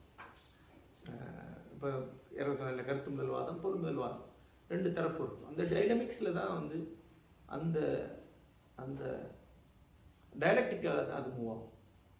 அந்த டயலக்டிக் எப்போவுமே இருக்குது. அதில் என்னுடைய தரப்பு என்னென்னா, நான் ஒரு தரப்பை எடுப்பேன். அது என்னுடைய ஐடியா, அதை நான் சொல்லுவேன். நான் வந்து ஐடியலிஸ்டிக் தரப்பு, வேதாந்தத்துடைய தரப்பு தான் எடுப்பேன். ஆனால் இங்கே வந்து வேதாந்தத்துக்கு எதிரான தரப்பு இருக்கத்தானே செய்யும். ஓகே சார், என் பேர் பரத். இப்போ நீங்கள் ரீசெண்டாக நீங்கள் படித்த புத்தகங்களில் நல்லா என்ன இப்படி எழுதியிருக்காரு அப்படின்னு நினச்ச ஏதாவது ஒரு புக் இருக்கா? யாராவது ஆத்தர் இருக்காங்களா? என்ன பயங்கரமாக இருக்குது, இந்த மாதிரி ஒரு நம்ம இதாக போயிட்டோமே அந்த மாதிரி, அந்த அளவுக்கு தமிழ்லையா? தமிழ் எந்த மொழியாக இருந்தாலும் அப்படி ஒரு கிரியேட் ரைட்டர் ஒரு கட்டத்துக்கு பிறகு அப்படின்னு தோணக்கூடிய ஒரு ரைட்டிங்கை சந்திக்க மாட்டேன். ஆமாம், ரொம்ப அடிக்கடி அது நடக்காது. ஓகே, இது நல்லா இருக்குது அப்படின்னு சொல்லக்கூடிய ஒரு ஒர்க் இருக்கும், குட் அப்படின்னு சொல்லக்கூடிய ஒரு ஒர்க்கு தான் அடிக்கடி படிப்பேன். அப்புறம் அண்மை காலமாக நான் வந்து ஃபிக்ஷன் படிக்கிறது ரொம்ப குறைஞ்சிருச்சு. அதிகமும் நான் வந்து ஃபிலாசபி புத்தகங்கள், குறிப்பாக வேதாந்த புத்தகங்கள், இந்த மாதிரி புத்தகங்கள் தான் நான் படிச்சுட்டு வரேன். அப்புறம் எப்போவுமே எனக்கு எக்ஸைட்மெண்ட்டை கொடுக்குறத கிளாசிக்ஸ் தான் இப்போ இருக்குது. மாடர்ன் ஒர்க்ஸு அதிகமாக இல்லை. அந்த வகையில் பார்த்தீங்கன்னா ஒரு 10 இயர்ஸில் நீங்கள் சொல்லக்கூடிய ஒரு அபாரமான எக்ஸைட்மெண்ட்டை கொடுத்த ஒர்க்குன்னு எதுவுமே இல்லை. ஒரு சீக்கிரம் ஒரு புத்தகத்தோட வாங்க.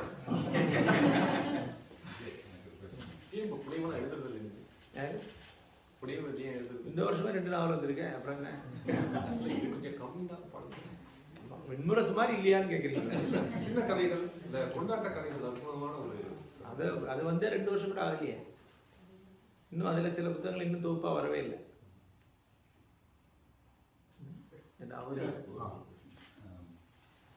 கவிதைகள் அதை பற்றி படிக்கிறப்போ பொதுவாக ஒரு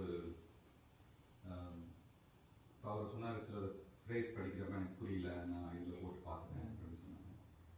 பொதுவாக கவிதைகள் வந்து அதில் நிறைய கவிதைகள் இயல்பாகவே அந்த சேலஞ்ச் இருக்குது. அது வந்து நம்ம படிக்கிறப்ப அது எடுத்தோன்னு புரியறதில்லை. ஆனால் சில கவிதைகள் எளிமையாக புரியுது.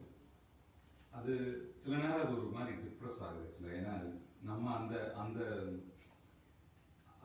அந்த அளவுக்கு நமக்கு இன்டலெக்சுவலாக அந்த அந்த லேயர்ஸை புரிஞ்சுக்க முடியலையா அப்படிங்கிறது இருக்குது. அது எப்படி கடக்கிறது? ஒன்று வந்து ஓகே, எனக்கு அந்த அவங்க சொல்கிற விதமோ அந்த களமோ எனக்கு அனுபவம் இல்லாததுனால எனக்கு புரியலன்னு எடுத்துக்கிறதா,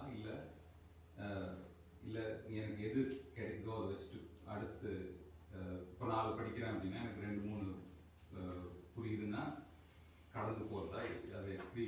அது இப்போ அவர் கேட்டபோது அந்த கேள்வி வந்து ஏஐ பற்றிய கேள்வியானது தான். அதில் அந்த எலிமெண்ட் நான் அட்டென்ட் பண்ணலை. ஒரு ஒர்க்கை படிக்கும்போது அது மேலே இன்டெலிஜென்ஸ் செலுத்துறது அல்லது இன்டெலெக்சுவல் லேபரை செலுத்துறது இல்லையா, அது ஒரு ராங் ரீடிங். அதெல்லாம் அது அந்த டெக்ஸ்ட் அதை எதிர்பார்க்கல. அந்த டெக்ஸ்ட் வந்து ஒரு புதிர் கிடையாது. அந்த புதிர் மேலே தான் நீங்கள் உங்களுடைய ப்ரில்லியன்ஸ் செலுத்தணும், உங்களுடைய இன்டெலிஜென்ஸ் அதில் ஒர்க் ஆகும். இங்கே உங்களுடைய இமேஜினேஷன் தான் ஒர்க் ஆகும். இமேஜினேஷன் வந்து இன்டெலிஜென்ஸ் கிடையாது, இமேஜினேஷன் வந்து இன்டெலிஜென்ஸ் திங் கிடையாது. இது என்ன, ஒரு டெக்ஸ்ட்டை நீங்கள் படிக்கும்போது உங்கள் வாழ்வு அனுபவம் ப்ளஸ் கற்பனை, இது 2 தான் அதில் ஆப்ரேட் ஆகும். இதில் என்ன இருக்குன்னு யோசித்து பார்த்தேன் அப்படிங்கிறது ரீடிங் கிடையாது. அப்படி படிக்கக்கூடாது. யோசித்து பார்த்தேன், கிடைச்சிச்சு அப்படிங்கிறது ரீடிங் கிடையாது. ஆகவே அந்த ஏஐயோட ரீடிங்கிறது ரீடிங்கே கிடையாது, அது வேற ஒரு ப்ராசஸ். இது என்ன நடக்குதுன்னா இவோகேஷனுங்கிற வார்த்தையை தான் அதை பயன்படுத்துகிறேன். இவோகேஷன் இங்கே தான் ரீடிங் கொடுக்கக்கூடியது. அந்த டெக்ஸ்ட்டு உங்களில் சில விஷயங்களை தூண்டி விடுது. அப்போ முக்கியமான 2-3 ரூல்ஸ் இருக்குது. ஒன்று, எல்லா ஒர்க்கும் எல்லாருக்குரியது கிடையாது.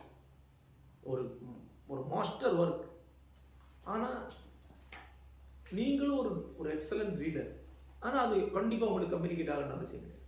மேபி எனக்கே வந்து நிறைய யூரோப்பியன் ஒர்க்ஸ் கம்யூனிகேட் ஆகும். இது யாருக்காக எழுதப்பட்டா நான் எனக்காக அது கிடையாது. இப்போ நான் வந்து எனக்கு தெரியும் இது ஜேம்ஸ் ஜாய்ஸுடைய இலியூசஸ் வந்து ஒரு கால்டே மாஸ்டர். ஆனால் நான் எங்கேயும் அந்த பேரை சொல்கிறது, ஏன்னா எனக்கு அது எந்த ஒகேஷனும் இருக்குது. நான் ஒரு ஈஸ்டர்னர், நான் ஒரு இந்தியன். என்னோட ரீடிங் அதில் இருக்கக்கூடிய அந்த சப்டெக்ஸ்ட்டுகளும் அதனுடைய பிளேஃபுல்னஸும் எதுவுமே எனக்கு உள்ளது கிடையாது. உடனே நான் யூலிசஸை படித்து ஒன்றும் புரியல, எனக்கு இன்ஃபீரியாரிட்டி கான்ஃபிடன்ஸ் அடைஞ்சு டிப்ரெஷன் ஆகிறதெல்லாம் நான்சென்ஸ். ஏன்னா என்னது கிடையாது, அவ்வளோதான். அது முன்னாடி வந்து எம் கோவிந்தன் பொன்னானி ஒரு சின்ன கிராமத்தை சேர்ந்தவர். அவர் ஒரு ஒர்க்கை பற்றி சொன்னார், நல்ல ஒர்க், ஆனால் பொன்னானியில் அதுக்கு என்ன காரியம் அப்படின்னு. இது ஜெம்சாய்ஸ் நல்ல ஆள் தான், ஆனால் நாகூரில் என்ன, நாகூரில் தான் நான் இருக்கேன். டால்ஸ்டாய் நாகூர்லேயும் வேலை பெரிய ஆள், பார்வபுரத்திலே பெரிய ஆள். அப்போ இதுதான் முக்கியம், எல்லாருக்கும் அது இல்லை. அப்போ நீங்கள் அதில் என்ன செலுத்தணும், உங்களோட கற்பனை வாழ்க்கை இதுதான். அதுக்கு நீங்கள் என்ன பண்ணணும் அப்படின்னு பார்த்தா, முதல்ல ஒரு டெக்ஸ்ட், ஒரு லிட்ரரி டெக்ஸ்ட், அது எதுவாக இருந்தாலும், குறிப்பாக போயட்ரி தமிழில் எழுதப்பட்டதில்லை, லாங்குவேஜில் எழுதப்பட்டது, லாங்குவேஜுக்குள்ளே ஒரு மெட்டா லாங்குவேஜில் எழுதப்பட்டது, லாங்குவேஜுக்குள்ளே ஒரு தனி மொழியில் எழுதப்பட்டது. உதாரணமாக நீங்கள் ஒரு மெக்கானிக் ஷாப்புக்குள்ளே போனீங்கன்னா அங்கே ஒரு மெட்டா லாங்குவேஜ் இருக்குது, தெரியும் இல்லையா? டேய் 33 எடுறா அப்படிங்கிறான், அவன் ஒரு ஸ்பான் எடுக்கிறான், 0.3டா அப்படிங்கிறான், 0.3 மதிப்புள்ள இஞ்சி கனமுள்ள டூல எடு அப்படின்னு சொன்னது. நீங்கள் கம்ப்யூட்டரில் இருக்கக்கூடிய தெரியும். நான் இப்போ உங்கள் கம்ப்யூட்டர் ஆஃபீஸுக்கு வரேன், நீங்கள் ஒருத்தருக்கு பேச பார்த்தா எனக்கு எதுவுமே புரியாது, நீங்கள் என்னென்னமோ கோடு வார்த்தைகளை பேசுகிறீங்க, நான் உடனே டிப்ரெஸ் ஆகுது இல்லையா? அது உங்களுடைய மெட்டா லாங்குவேஜ். மெட்டா லாங்குவேஜ் வழியாக தான் ஒரு லாங்குவேஜ் ஆப்ரேட் ஆகும். ஒரு வீட்டுக்குள்ளே மெட்டா லாங்குவேஜ் இருக்கும், ஒரு வீட்டுக்குள்ளே மெட்டா லாங்குவேஜ் இருக்கும். அப்பா அம்மா அவங்களுக்கு ஒரு சின்ன லாங்குவேஜ் கிரியேட் பண்ணிடுவோம். அப்போ பொயட்ரி என்பது ஒரு மொழிக்குள் உருவாகக்கூடிய மெட்டா லாங்குவேஜ். அப்போ அந்த மெட்டா லாங்குவேஜுக்கு நம்மளை பழக்கிக்கிறது தான் அவசியம். இப்போ கவிதை படிக்கிறது சரியான வழி, கவிதை படிக்கிறது. கவிதை படிக்க படிக்க அந்த மெட்டா லாங்குவேஜ் நமக்கு புரிய ஆரம்பிக்குது. மெட்டா லாங்குவேஜ் புரியுறது மட்டும்தான் இன்டெலெக்சுவலாக நம்ம செய்ய வேண்டியது. இது ஏறத்தாழ் இதுதான் கவிதை அப்படின்னு. குளோபலாக கவிதை படிக்கிறோம், தமிழில் கவிதை படிக்கிறோம், அந்த மெட்டா லாங்குவேஜ் கொஞ்சம் புரியுது. இப்போ நான் வந்து உங்கள் கம்ப்யூட்டர் ஆஃபீஸில் வந்து ஒரு பியூனாக ஒரு வருஷம் வேலை பார்த்தீங்கன்னா நீங்கள் என்ன பேசுகிறீங்க எனக்கு தெரியும், அவ்வளோதான். அது வந்து பழகுறது. இதுக்கு மேலே கவிதை கம்யூனிகேட் ஆகுது எக்ஸ்பீரியன்ஸ், உங்களோட வாழ்க்கை அனுபவம் ப்ளஸ் இதை நீங்கள் கற்பனையில் கொஞ்சம் எல்லாம் அவ்வளோதான். மற்றபடி டீகோடிங் என்பது கவிதையில் செய்யக்கூடாது. கவிதை என்பது டீகோட் பண்ண வேண்டிய ஒரு சிஸ்டம். கவிதை என்பது எக்ஸ்பீரியன்ஸ் பண்ண வேண்டிய சிஸ்டம். அப்புறம் எக்ஸ்பீரியன்ஸ் ஆலையில் விட்டுருங்க, பின்னாடி வருது. இப்போ வந்து ஒரு கவிதை இருக்குது, அந்த கவிதையை நான் இன்டெலெக்சுவலாக இன்டர்பிரட் பண்ணிட்டாலே அது உடனே ஃப்ளாட் ஆகிடுது. அப்புறம் என்ன இருக்குதுல்ல, ஒன்றுமே இல்லை. அதான் அதனால் அதில் டிப்ரெஸ் ஆகிறதுக்கெல்லாம் ஒன்று கிடையாது. அந்த கவிதையோட மெட்டா லாங்குவேஜை புரிஞ்சுக்கிறதுக்கு ஒரு கண்டினியூஸாக ஒரு 1 or 2 years கண்டினியூஸாக கவிதை இருக்கும், தொடர்ந்து கவிதைக்காக படித்தாலே இருக்கும்.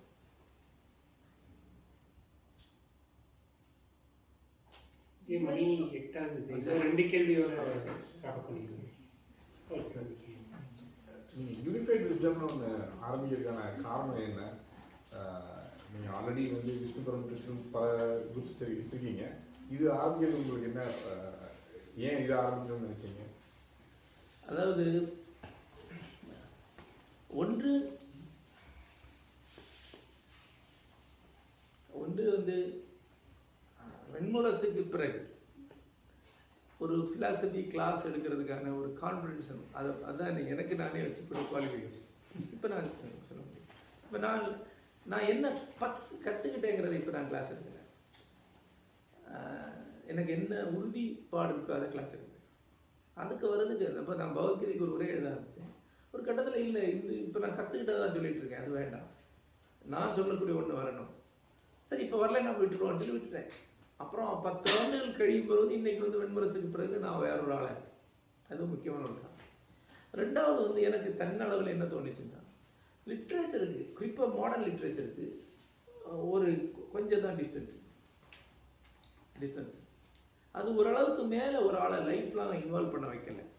கொஞ்சம் கொஞ்சமாக அவனுக்கு வந்து போர்டு அவநம்பிக்கை இல்லைன்னா கொஞ்சம் கொஞ்சமாக அவன் அக்கறைட்டு ஒதுங்கத ஆரம்பிக்கிறான். யாருமே 10 years இன்டென்ஸாக வந்து லிட்ரேச்சர் இருக்கக்கூடிய ஆட்களே கிடையாது. ரீடர் தரத்தில் ரைட்டருக்கு சில இன்சென்டிவ்ஸ் இருக்குது, அவன் தொடர்ந்து எழுதிட்டே இருப்பான், அவனு வேறு வழி.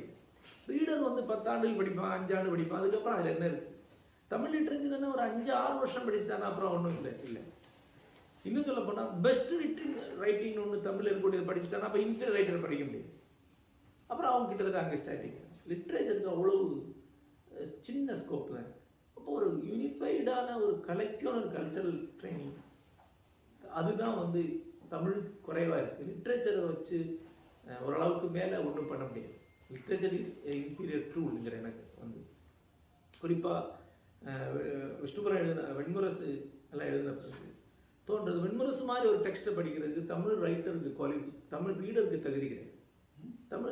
தமிழில் ரொம்ப என்ன தெரியும் அவனுக்கு, இதை படிக்கிற அளவுக்கு அவன் குவாலிஃபைடு கிடையாது. இதை படிக்கிற அளவுக்கு அவனுக்கு கல்ச்சரலாக ட்ரைனிங் கிடையாது. இதை படித்து புரிஞ்சுக்கிற அளவுக்கு அவனுக்கு ஃபிலசபிக்கலி, கல்ச்சரலி, ஆர்ட், டெக்னாலஜி, ஆர்ட்டுடைய அது மூணுலேயும் அவனுக்கு எந்த பயிற்சியும் கிடையாது. அப்போ அந்த இன்ஃபீரியரான மாடர்ன் ரைட்டிங் படிக்கூட வருவான். வெண்முரசு மாதிரி ஒன்று படித்தான்னா அவனுக்கு என்ன கிடைக்குது அந்த வருஷம் சொல்லிட்டு இருக்கான்.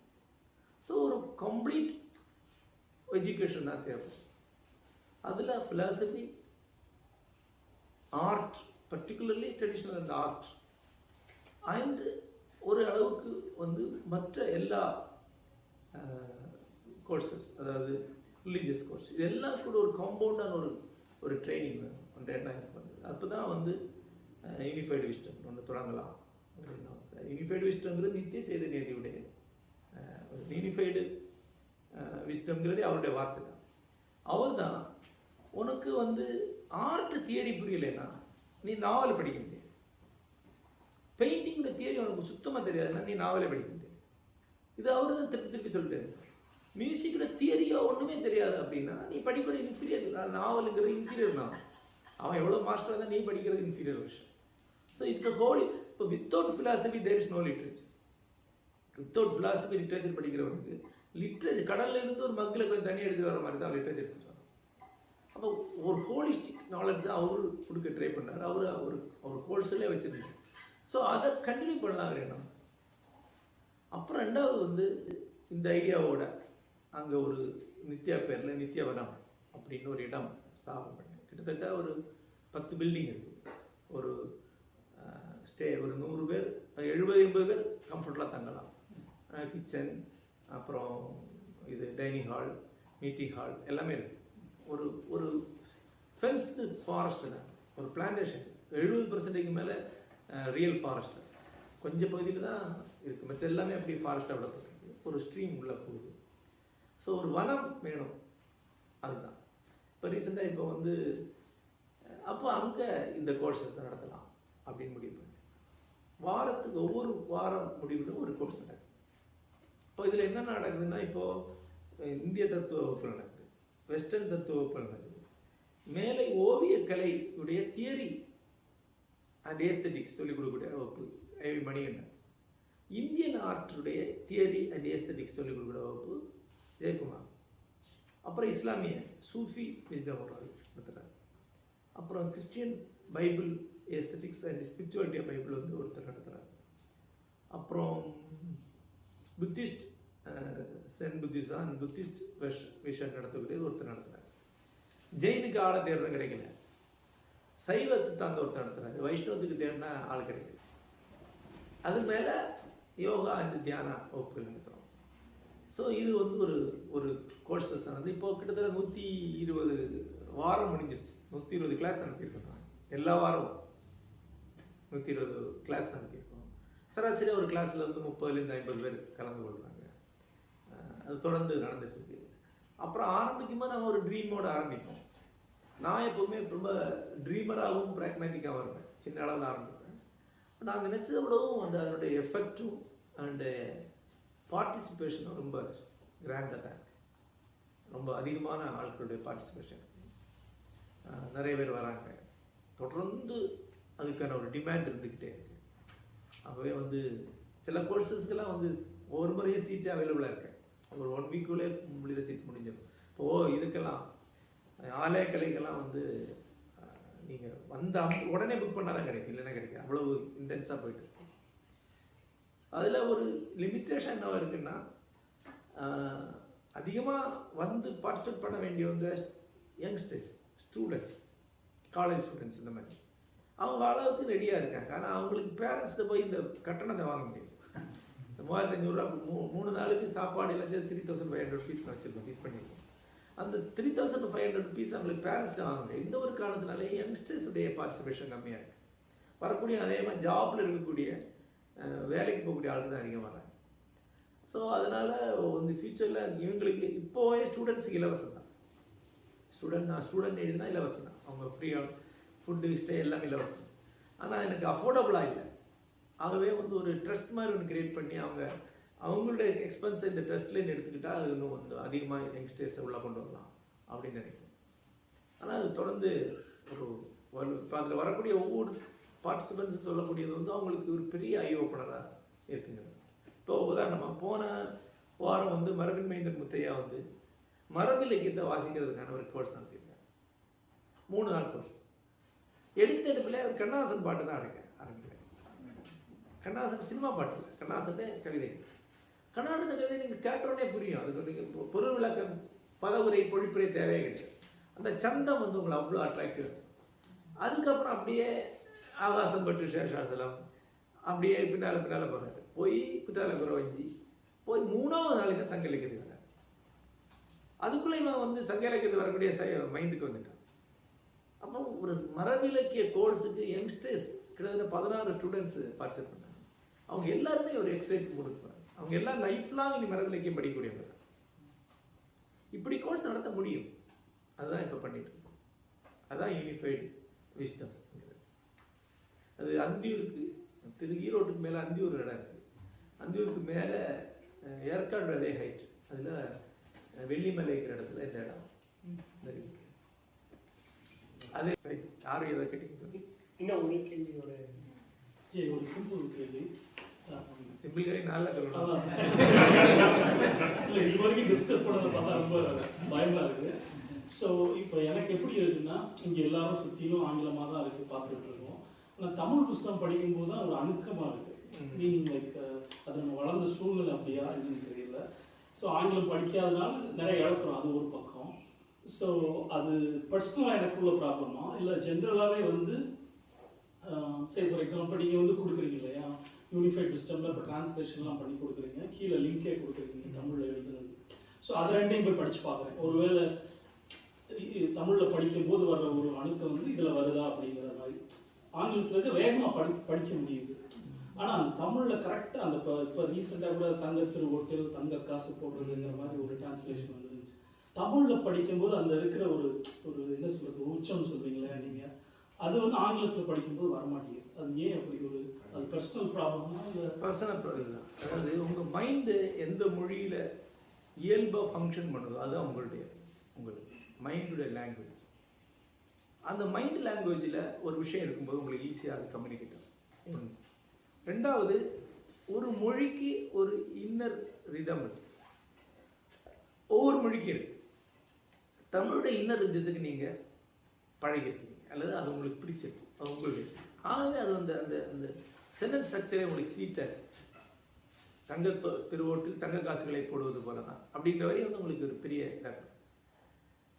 ஆகவே இங்கிலீஷ் படிக்கும்போது இங்கிலீஷில் படிச்சிங்கன்னா நீங்கள் ஆக்சுவலாக நீங்கள் ட்ரான்ஸ்லேட் பண்ணி தான் படிக்கிறீங்க.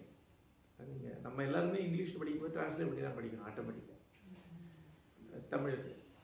ஆகவே வந்து உங்களுக்கு இந்த பிரச்சனை அது அதாவது நமக்கு எந்த மொழி நமக்கு பேசிக் மொழியோ அந்த மொழி நமக்கு இனிமையானதாக அணுக்கமானது, அதில் தான் கிரியேட்டிவ் லிட்ரேச்சர் அதில் தான் பெரும்பாலும் படிக்க முடியும். எனக்கு ஒரு பிரச்சனை இருந்தது. நான் வந்து ஆங்கிலம் நிறைய படித்து வந்தேன். ஒரு கட்டத்தில் வந்து ஆற்றல் விமர்சனராசாமி வந்து நீ இங்கிலீஷ் வழியாக எழுதினீங்கன்னா நீ உன்னோட ஸ்டைலை இழப்பேன் எனக்கு சொன்னாங்க. ஆகவே நான் இங்கிலீஷில் படித்தா கூட இங்கிலீஷில் பேசுகிறத சுத்தமாக ஸ்டாப் பண்ணிட்டேன். இங்கிலீஷில் எழுதுறதே ஸ்டாப் பண்ணிட்டேன். நான் 7 பீரியடில் வந்து அசைட்டில் எழுதியிருக்கிறேன். இந்தியன் எக்ஸ்பிரஸில் ஒரு தொடர் எழுதியிருக்கேன். யாருக்காவது படிச்சிருக்கலாம் தெரியாது. இந்தியன் எக்ஸ்பிரஸில் 2 ஆண்டுகள் ஒரு தொடர் எழுதியிருக்கேன். எல்லா வாரம் ஒரு கட்டுரை அது நிறைய எழுதி. அப்புறம் வந்து அப்போது எனக்கு ஒரு அப்போது தமிழை விட போறியா அப்படின்னு கேட்டு இன்னர் ரிதம் போயிடும் அப்படின்னா இங்கிலீஷு. அது அப்புறம் நான் இங்கிலீஷை விட்டுட்டேன். மைண்ட்லேருந்து இங்கிலீஷ் ரொம்ப தள்ளி வச்சுட்டேன். இப்போ என்னோடய ஒர்க்ஸ் எல்லாம் இங்கிலீஷில் வரதுனால திருப்பி கஷ்டப்பட்டு இங்கிலீஷ் பேசவும் ஆரம்பிச்சு இப்போ இங்கிலீஷில் டெய்லி ஒரு பீஸாக இங்கிலீஷில் எழுதிட்டு ஒரு பீஸ் டெய்லி இங்கிலீஷ் எழுது. இனிமேல் இங்கிலீஷ் வந்து தமிழ் இதை போனாலும் பரவாயில்லைங்கிற மாதிரி எழுதி. ஆனால் இந்த பிரச்சனை இருக்குது. இந்திய அந்த ஆங்கிலத்தில் ரிதம் வேறு. ஆங்கிலத்தில் ரிதத்துக்கு மைண்ட் செட்டான ஒருத்தர். இப்போ அசோகமித்திரனுக்கு வந்து மைண்டுடைய லாங்குவேஜ் வந்து இங்கிலீஷ். அசோந்தர் என்கிட்ட சொன்னார். அசோந்தர் தான் என்ன பாதி பேனிக் பண்ணி இங்கிலீஷ் அமெரிக்கன் லைப்ரரியில் போயிட்டு எடித்துவார் 2 புக்கை எடுத்துகிட்டு வரேன். அவர் வாங்கி பார்த்துட்டு என்ன எதுக்கு படிக்கிறேன், அற்புதமான லாங்குவேஜ் வச்சுருக்கேன், நான்லாம் தவங்கிடந்து அந்த லாங்குவேஜ் வராது, எல்லாம் டிரான்ஸ்லேஷன் லாங்குவேஜ் எழுதிட்டு இருக்கேன், உனக்கு ஒரிஜினல் லாங்குவேஜ் இருக்குது, இதெல்லாம் படித்து அதை கெடுக்கிறாரு. சரி நான் புக்கு எழுதி கொடுத்துட்டு போயிட்டேன். பயந்து அங்கேயே நின்று இருந்தேன் பார்த்துட்டு. அவருக்கு வந்து சுந்தரராமசாமி, அசோமித்திரன், அவங்க எல்லாருமே அவங்களுக்கு தங்களுக்கு தங்கள் லாங்குவேஜ் வந்து டிரான்ஸ்லேஷன் ஸ்டைல். ஜானகிராமனோட தான் ஒரிஜினல், லாசாராவுடையது தமிழ். அந்த மாதிரி ஒன்று எனக்கு இருக்கு. அதை பார்த்து தனக்கு பொறாமை இருக்குன்னு அசோமித்திரன். 2-3 வருஷம் தெரியுங்க. என்னை மட்டும் எங்கள் அப்பா வந்து சென்னையில் வளர்த்துருந்தாருன்னா நான் இப்படி ஒரு லாங்குவேஜ் எழுத மாட்டேன் அப்படின்னு அசோமித்திரன் சொல்கிறேன். நான் செகண்ட் ஆபத்தில் +2 வரைக்கும் மெட்ரிகுலேஷன் படித்ததுனால தான் நான் ஆங்கிலத்திலே படித்தேன். அந்த ஆங்கில மொழிபெயர்ப்பு தன்மை அந்த லாங்குவேஜுக்கு வருது. இன்னும் ஒரு கேள்வி முடிச்சுக்கலாம். கேள்விங்கிறத விட அப்சர்வேஷன் மாதிரி தான். நீங்கள் இப்போ சொன்ன லாங்குவேஜை பற்றி தான். ஸோ கொற்றவை இப்போ நான் ரீசெண்டாக தான் படிக்க ஆரம்பிச்சிருக்கேன். கொஞ்சம் ஷார்ட் ஸ்டோரிஸ் படித்தேன், குமரி பிறவி படித்தேன், இப்போ கொற்றவை ஆரம்பிச்சிருக்கேன். ஸோ கொற்றவையை படிக்கும்போது அதில் இருக்க லாங்குவேஜ் வந்து அவ்வளோ ஒரு இம்பேக்ட்ஃபுல்லாகவும், அது படிக்கும்போது அதில் ஒரு இந்த லாங்குவேஜுக்கே ஒரு காதல் புத்துயர்ற மாதிரி ஒரு ஃபீலிங் இருக்குது. அந்த அப்சர்வேஷன் பற்றி நீங்கள் என்ன நினைக்கிறீங்க? நீங்கள் சொல்கிற அந்த ரிதம் ஒர்க் டு ஒர்க்கில் உங்களுக்கு டிஃப்ரென்ஸ் இருக்குமா? அதை பற்றி கொஞ்சம் சொல்ல முடியும்? அது மொழிக்கு 2 குவாலிட்டி உண்டு. ஒன்று கம்யூனிகேஷன் தன்மை, இன்னொன்று உச்சாடனத்தன்மைன்னு சொல்லுவாங்க. அதுவும் உண்டு லாங்குவேஜ். நிறைய மாடர்னிஸ்டிக் ரைட்டர்ஸுக்கு அதில் நம்பிக்கை இல்லை. அந்த உச்சாடனத்தன்மை இருக்காது, கம்யூனிகேஷன் மட்டும்தான். விஷயத்தை சுருக்கமாக அழகாக கரெக்டாக கம்யூனிகேட் பண்ணுறது லாங்குவேஜில் ஒரு திறமை. அதுக்கு மேலே உச்சாடனத்தன்மை இருக்குங்க. உச்சாடனங்கிறது வந்து மீனிங்கால் இல்லை, ரிதமால், அந்த ரிட்டாரிக்கால் அல்லது வார்த்தைகளுடைய காம்பினேஷன்னால வந்து கொடுக்கக்கூடிய தன்மை. கவிதையெல்லாம் உச்சாரணத்தன்மைக்கு போகும்போது அது ஹையர் போயிட்டு, அதாவது மீனிங்கே இல்லாமல் வெறும் உச்சாரணத்தன்மைக்கு மட்டுமே போகும்போது தான் கிரேட் போயிட்ரி வருதுன்னு அரவிந்தர் சொல்றார். அரவிந்தர் அதை என்ன சொல்றாருன்னா சுப்ரீம் போய்டிக் அட்டரன்ஸ் அப்படிங்கிற சுப்ரீம் போய்டிக் அட்டரன்ஸுங்கிறது அது என்ன ஐடியான்னு பார்த்தா ஒன்றும் பெருசாக இருக்கு, ஆனால் அது 5000 வருஷமாக போயிட்டே இருக்கும். அது த வே இட் எக்ஸ்பிரஸ். அவர் அதுக்கு உதாரணமாக சொல்லக்கூடியது வந்து காயத்ரி மந்திரம். காயத்ரி மந்திரம் சொல்கிறார். அது வந்து அப்புறம் வந்து அசதோமா சத்கமய, தமசோமா ஜோதிர்கமய, மிருத்யோர்மா அமிர்தங்கமய. அது என்ன ஐடியா? அது ஐடியா இருக்குது, ஆனால் அவ்வளோ பயங்கர ஐடியாவில் ஒன்றும் கிடையாது. ஆனால் அதனுடைய ஸ்ட்ரக்சருக்கான அதனுடைய உச்சாரணத்தன்மை காரணமாக அது அந்த இந்த உச்சாரணத்தன்மையை அடையிறதுக்கு ட்ரை பண்ணுறது. இப்போ ஏற்கனவே சொன்னால ஏன் எப்பிக் வேணும் அப்படின்னு. ஏன்னா எப்பிக் வந்து எல்லாத்தையும் இன்க்ளூசிவ், எப்பிக்கில் அதெல்லாம் வேணும். அப்போது வெண்முரசில் அந்த தன்மை உண்டு. நீலம் வந்து முழுக்க அதில் தான், கொற்றவையில் அது உண்டு. இதில் நம்ம விஷ்ணுபுரத்தில் ஒரு கணிசமான போர்ஷனில் அந்த உச்சாரணத்தன்மை. படுகை சிறுகதை, படுகை சிறுகதை நான் எப்போவுமே அது மேலே ஒரு அப்சஷன் உண்டு. இது சாத்தியம் அப்படின்னு. அப்புறம் ஒரு நாவலுக்கு ஒரு லாங்குவேஜ் தான் இருக்கு, அந்த லாங்குவேஜை அட்டென்ட் பண்ணுறது தான் அந்த லாங்குவேஜ் தான் அந்த நாவலை உருவாக்கும்.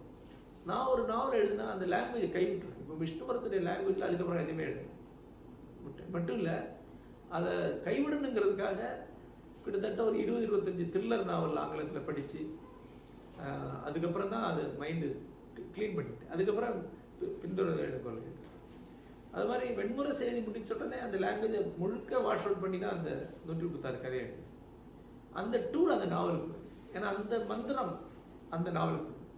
அதே லாங்குவேஜில் கடைசி லாசாராவுக்கு அப்படி இல்லை, லாசாரோட ஆரம்ப கதையிலேருந்து கடைசி வரைக்கும் ஒரே லாங்குவேஜ். நான் அப்படி கிடையாது. அதனால தான் நான் தமிழில் ஒரு யூனிக் ரைட்டர் அப்படின்னு. என்ன என் கூட புதுவிதத்தில் மட்டும்தான் என்னை விட பலபடி கீழே வச்சு கம்பேர் பண்ணுறேன். மற்ற யாரையும் என் கூட கம்பேர் பண்ணேன், யாரை கம்பேர் பண்ணாலும் எனக்கு இன்சல்ட். ஆனால் நான் வந்து ஒரு ஒரு நாவலுக்கு எடுக்கிற லாங்குவேஜ் திருப்பி வந்து இன்னொரு நாவலுக்கு எடுக்கக்கூடிய சில சமயம் வராது. இப்போ நான் மைண்டில் ஒரு நாவல் கற்பனை பண்ணியிருக்கேன், தென் திசை வரலான்னு சொல்லிட்டு இன்னைக்கு வரைக்கும் 10 ஆண்டுகளாக எனக்கு அதுக்கான லாங்குவேஜ் வரல. 20-30 முறை எழுதி பார்த்துருக்கேன், 50 பக்கம் எழுதி பார்த்துருக்கேன்.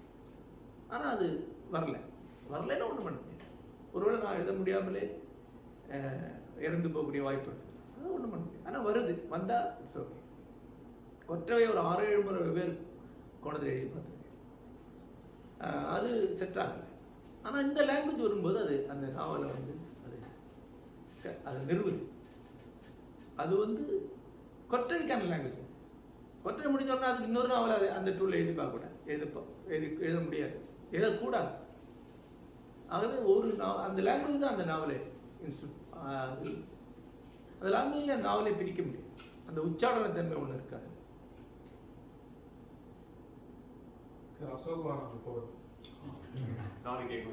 அசோகவனம் வந்து 70% ஏறிடுச்சு.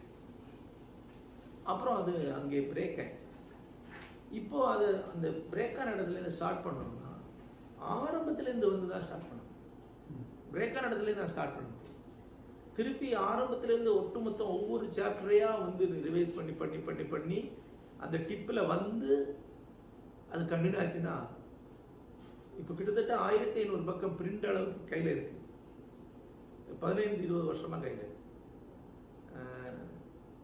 ஆனால் என்னால் அது அந்த கண்டினியூஷன் அந்த டிப்லேருந்து தொடங்க முடியுது. இங்கிருந்து ஓடி வந்து அங்கே ஜம்ப் பண்ண முடியும், அங்கிருந்து திரும்பி ஜம்ப் பண்ண முடியும். என்னுடைய படித்த முதல் கட்டுரை வந்து இந்த அசோகவனம் வருதுன்னு சொல்லி ஒரு பெரிய இது போட்டு அதுதான்.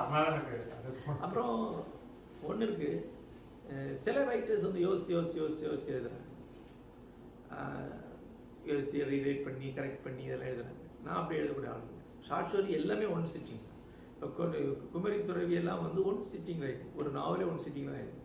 36 ஹவர்ஸா 40 ஹவர்ஸ் ஒரே சிட்டிங். நடுவில் யூரின் அடிக்க எந்திரிச்சு போனதோட சாப்பிடக்கூடாது, ஒரே அடி தான் எழுது. இது நடுவில் ஏதோ ஒரு காரணத்தினால வந்து நின்றுடுச்சுன்னு வைங்க, திருப்பியை கண்டினியூ பண்ண முடியும். அப்படி கண்டினியூ பண்ண முடியாத கதைகள் குறுநாவல் எவ்வளோ கிடக்கு. ஒரு கட்டத்தில் அப்புறம் என்ன பண்ணுவேன், இதை வச்சுருந்தா நமக்கு டிஸ்டர்பன்ஸ். அப்போ அதை டிலீட் பண்ணி கண்ணை மூடிட்டு ரீசைக்கிள் பண்ண எடுத்து டிலீட். அப்போ பயங்கரமாக. இப்போ ஒரு 2 months பேக் வந்து 1000 காலடி தடங்கள் அப்படின்னு ஒரு நாவல், புத்தருடைய டிராவல் பற்றி ஒரு நாவல் 22 சாப்டர் எழுதி வச்சிருக்கேன். அது 10-15 வருஷமாக இருக்கு. பார்த்தேன் ரைட், அதில் ஒன்றும் லாஸ் கிடையாது. நம்ம தான் இவ்வளோ வால்யூம் எழுதியிருக்கோம். ஆனால் அது அந்த நாவலுடைய அதாவது இங்கிருந்து ஒருத்தன் வந்து அந்த நாவலுடைய ஓப்பனிங் இருக்கும். இங்கிருந்து ஒருத்தன் அங்கே போகிறான், கபிலவாசல் தொல்லியல் இருந்து போய் அங்கே ஒரு பழைய பில்டிங் கண்டுபிடிச்சி அந்த வீடு ஒரு கதவு முடியும். அந்த கதவை வந்து கொண்டியில் அவன் கை வைக்கிறான். நெக்ஸ்ட் சாப்டரில் புத்தர் வந்து அந்த பக்கம் அந்த கதவை திறக்க போகிறான், இந்த பக்கம் இவன் அந்த பக்கம் அவனும் இருக்காங்க. அவ்வளோதான் அந்த நாவலுடைய ஃபர்ஸ்ட் சாப்டர். நல்லா தான் இருந்தது. ரைட், ஒன்றும் பண்ண முடியாது.